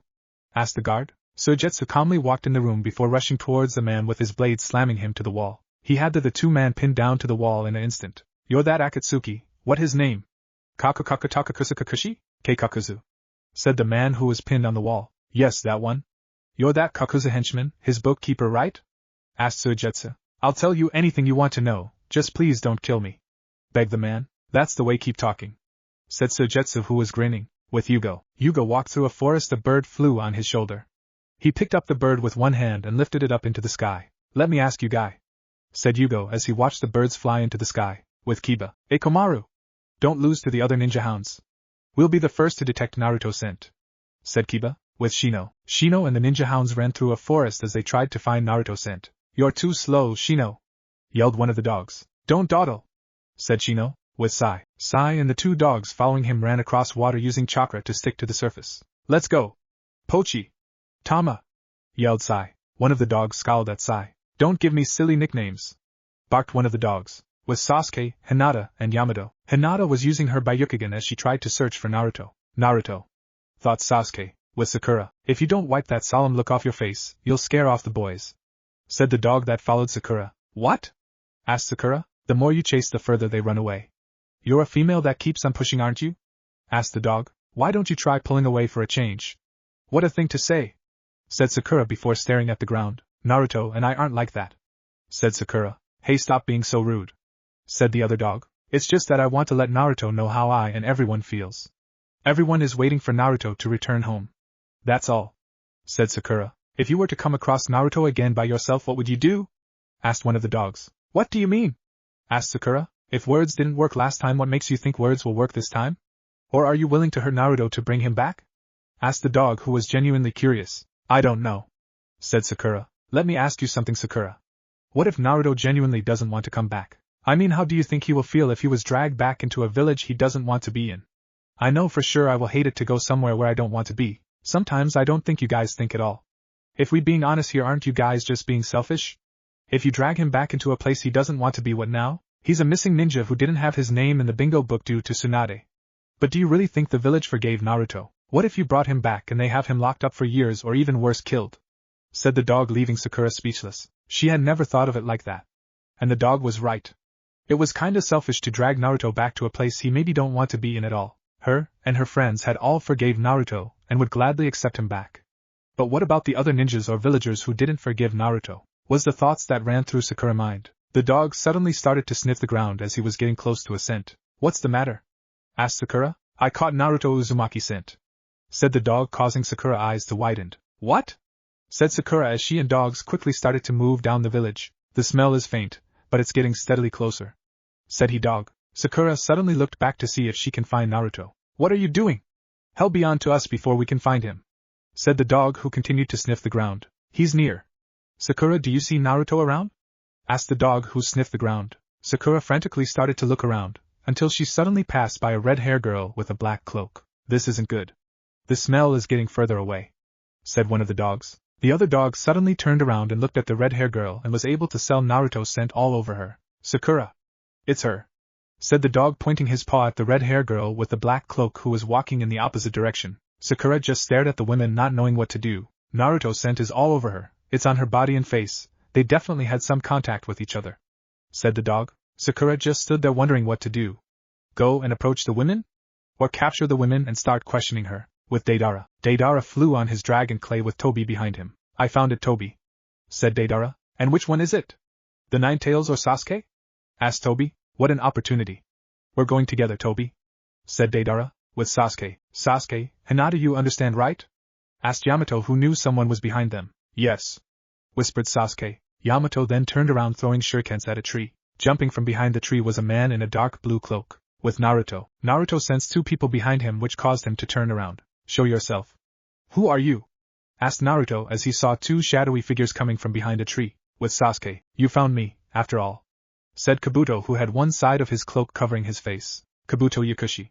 You've got guts approaching us by yourself, said Yamato. I wanted to have a chat with Sasuke, said Kabuto. You're not getting away this time, we're taking you in, said Yamato. Hey! Kabuto! You should know, where is Naruto? Yelled Sasuke. Still can't get over Naruto, eh? Asked Kabuto. Is it true that Naruto killed Orochimaru? Asked Sasuke. Yeah, it's true. More importantly, I brought you a present today, said Kabuto, reaching in his cloak. With Naruto. That outfit, you're Akatsuki? Said Naruto as he watched the lone figure come closer. So you're Naruto Uzumaki? You don't look like much. Are you really the Nine-Tails Jinchuriki?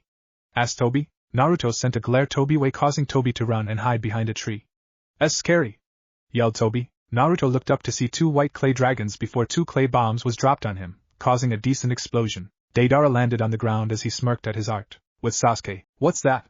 Asked Sasuke, who looked at the book Kabuto handed out. Information our organization has gathered regarding Akatsuki, said Kabuto. What of it? Asked Sasuke. It's yours. You can have it, said Kabuto. Unlike Orochimaru, Akatsuki isn't after you, said Yamato. It's a simple gift to Sasuke. A token of my gratitude. Plus Akatsuki is pursuing you. After Lord Orochimaru died, I lost sense of who I was. I never knew my parents or my homeland. The enemy found me, and from the time I was little, lands and villages didn't mean much to me. That is until I began surviving Lord Orochimaru. But now, he's gone too, said Kabuto, tossing the group the book. Just who I am.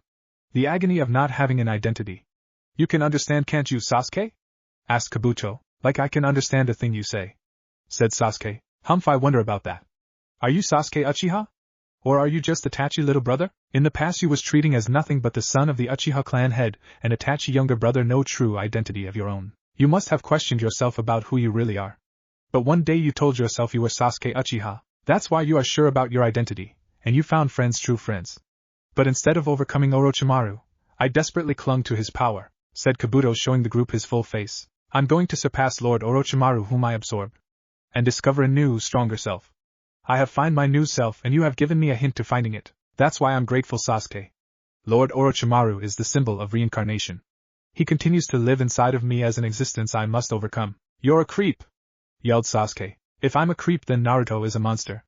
After Naruto killed Orochimaru, I just simply absorbed Orochimaru and transplanted him into my own body, said Kabuto, showing the group his arm that was also white. But this life force is amazing.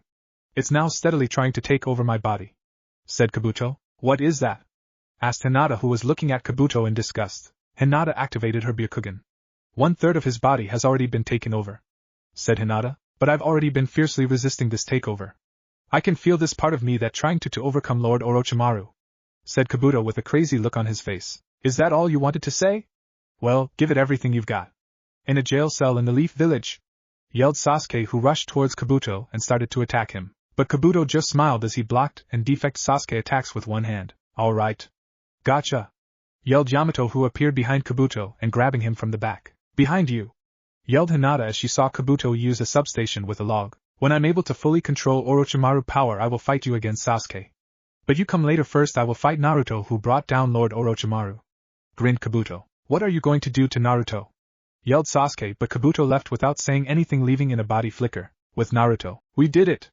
We brought down Naruto, said Deidara, only to watch the smoke clear to see a white snake protecting Naruto. As expected, senpai, teases Tobi. Shut up, yelled Deidara as he watched the snake leave in a puff of smoke. Tobi, look how he's glaring at us.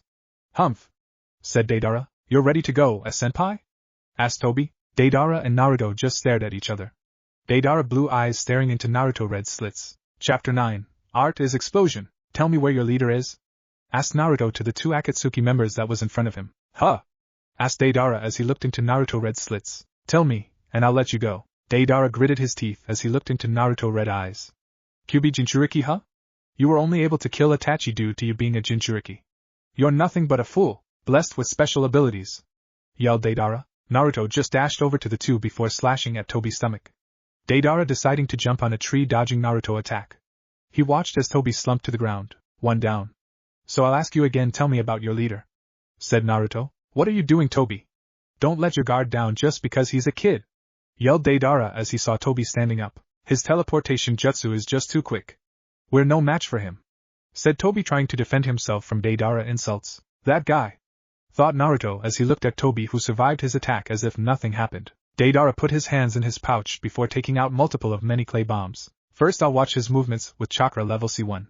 Toby, stay back, yelled Deidara as he threw the clay bombs towards Naruto. Lightning formed in Naruto's hand before he waved his fingers, shooting out multiple lightning needles. It pinned some of the clay bombs to a tree before some fell on the ground. Senpai! Time out! Don't do it! Yelled Toby, who was on the ground near the bombs. Using this as a distraction, Naruto jumped towards Deidara before he saw Deidara throw a clay bomb at Naruto's face. Ha! Yelled Deidara as he blew up the bomb in front of Naruto's face. Deidara landed on a tree as the explosion dispersed. Naruto appeared behind Deidara, landing a kick on the back of his neck. He sent Deidara flying into the ground, before Deidara started to crawl in the dirt. Deidara stood up before throwing clay birds at Naruto. Naruto jumped off the tree, landing on the ground to see clay snakes crawling to him. How about this, HA? Said Deidara as he put a finger in front of his face, causing the snakes to explode. Naruto stood with a motionless face as a red chakra ball dispersed from his body. It was a chakra shield that blocked the attack from Deidara. Deidara scoffed before using more clay. The clay somewhat human giants rushed towards Naruto. Taking out his blade, he dodged and slashed at the clay giants one by one, taking them all out. Deidara was getting more and more annoyed before he used the clay dragon as the dragon rushed to Naruto before slamming into the ground. Flying into the air, the clay dragon opened its mouth before hundreds of clay spiders dropped out its mouth and landed on the ground, aiming for Naruto. Jumping back, Naruto landed on the dirt, which turned out to be clay, causing Naruto's eyes to widen before it exploded. Deidara smirked at his work of art as he watched the cloud of dust disperse to see Naruto, whose skin was sickly pale with cracks. Taking his sword out the ground, Naruto aimed the sword into the air before using lightning chakra, which turned into a lightning blade. It stabbed the clay dragon before splitting it in half, causing both halves of the dragon to descend to the ground. Looking up, Deidara's eyes widened as he saw two large windmill shurikens rushing to him, as they pierced his shoulders. Senpai! Yelled Toby, who watched Deidara get attacked. I can't move, thought Deidara as his eyes widened, seeing he was about to hit the ground. This is bad. Below me are land mines, thought Deidara as the clay dragon smashed into the ground, before setting off multiple land mines, causing a large explosion in the field. Naruto jumped onto a tree, getting out of the way of the land mines. He turned to see the massive amounts of explosion. His curse mark stage 2 form slowly moved off his body into his seal. You did die by bombing after all, yelled Toby as he saw the Akatsuki cloak fly up in the air. I keep telling you to shut up, Toby, yelled Deidara as he was sitting on his clay dragon, panting. Huh? You're still alive? Asked Toby. You stupid brat. My abilities are flawless. I will not lose to some brat like you, yelled Deidara with bloody hands, digging into his pouch as he took out a huge part of clay and took a large bite. He took more bites before doing hand signs. I saved my best for last. I'll kill you with this. Toby, get away, yelled Deidara as he spat out a large amount of clay out his mouth. Whoa, yikes. It's the C4 Karura, yelled Toby as he ran away. Naruto's eyes widened in disgust. A large shadow formed over Naruto before the giant clay turned into a giant Deidara. This is supposed to be my trump card to kill Itachi, but I will defeat the Nine-Tails Jinchuriki, said Deidara, panting. Naruto's eyes actually widened in slight fear. He had to run, he had to get out of the area. If it goes off, I'm dead, I'm fucking dead. Though Naruto as he began to run away. What, you're just gonna run away? You really think you can escape from my C4 Karura? Asked Deidara as he clenched his hands together as the clay Deidara grew bigger and bigger before it just disappeared. Naruto looked at the spot, confused as he continued to jump away. It misfired? Thought Naruto. No, that's definitely not it, thought Naruto as he turned to see the birds that was flying started to turn into dust. Soon Naruto's arms started to turn into dust as his eyes widened in horror, before completely turning to dust. I have to thank Itachi.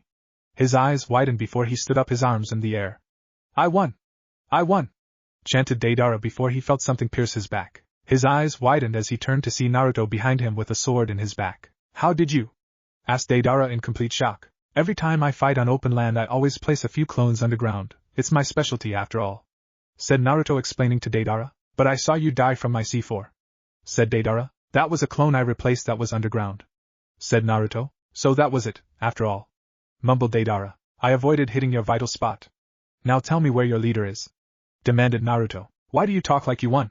Asked Deidara as he grabbed Naruto's feet. Naruto's eyes widened to see a clay clone replaced with Deidara. I stay prepared ever since I've lost to Itachi, said Deidara as he spat out another clay clone that grabbed Naruto's hand, stopping him from moving. Another clay clone? No, a clay armor bomb? Thought Naruto as he was trapped inside a clay shell. Naruto encased his body in lightning chakra before breaking out the shell. Now what would you do? Mocked Deidara as he lifted two fingers just to widen his eyes as the explosion didn't go off. Using his speed in mid-air, Naruto dashed towards Deidara in a lightning cloak. Naruto simply punched Deidara in the face, sending him flying into a tree before falling on the ground. Deidara slowly stood up as he looked for Naruto. Where are you? Yelled Deidara before getting punched in the face and sent falling back on the ground. Naruto panted as lightning struck around his body. His cloak was ripped and he was missing both his shoes. You! Don't tell me you figured it out! Yelled Deidara in frustration. Yeah, quite a while back. I can read almost all your movements, and that my lightning is way superior to your clay since your clay is a part of earth. So you knew, after all. My explosions wouldn't detonate against your lighting. When did you realize? Asked Deidara, after that blow from the landmines. Although I've been analyzing it from the very beginning. So that's why I only fought with lightning and none of my other jutsus. Now tell me, where is your leader? Asked Naruto as he began to walk over to Deidara. Deidara tried standing up before falling on his butt as he was not able to stand. Naruto soon fell on his knees before he started to cough. I win. I still have detonation clay and you're exhausted. Said Deidara, who just stared at Naruto, and Naruto stared back at him. Under these conditions, shouldn't you be panicking a little? This time my art will kill you for sure. Said Deidara as he got no reply from Naruto, who only stared back. That's what pisses me off about you people. Always thinking you are better than others. And always looking down and belittle someone without a care in the world. Someone like you should not live to see another day. Yelled Deidara, pointing an accusing finger at Naruto. Just tell me where your leader is.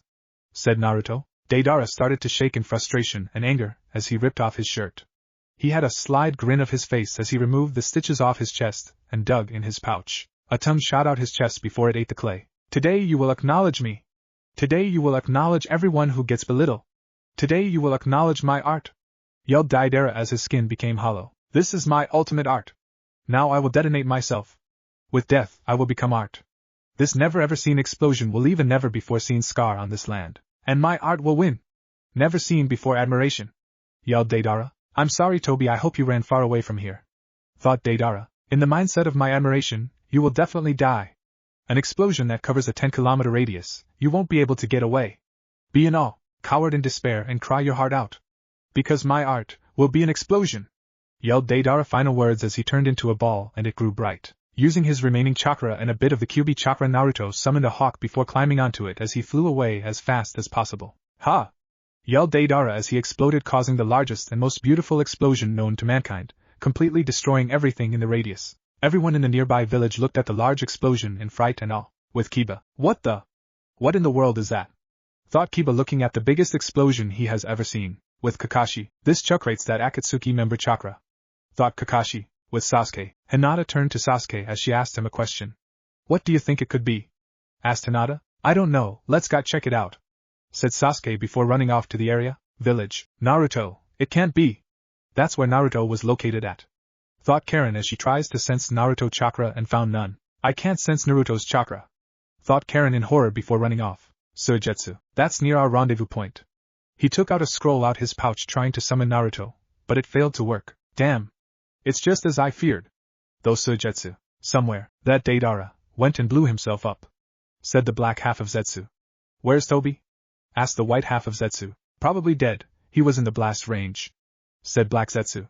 Before vanishing underground, Akatsuki hideout. Deidara is dead. In the end, he went out with a bang. Said Zetsu. Oh dear. Another member has been lost. And I thought he was pretty strong. So which one did him? Sasuke or the Nine-Tails Jinchuriki? Asked Kisame. It was the Nine-Tails Jinchuriki, and he seems to be coming after Leader Sama. But however, it looks like Naruto is dead too. Said Zetsu. Deidara took him out with him, huh? Asked Kisame. Yeah, and it looks like Toby is dead too.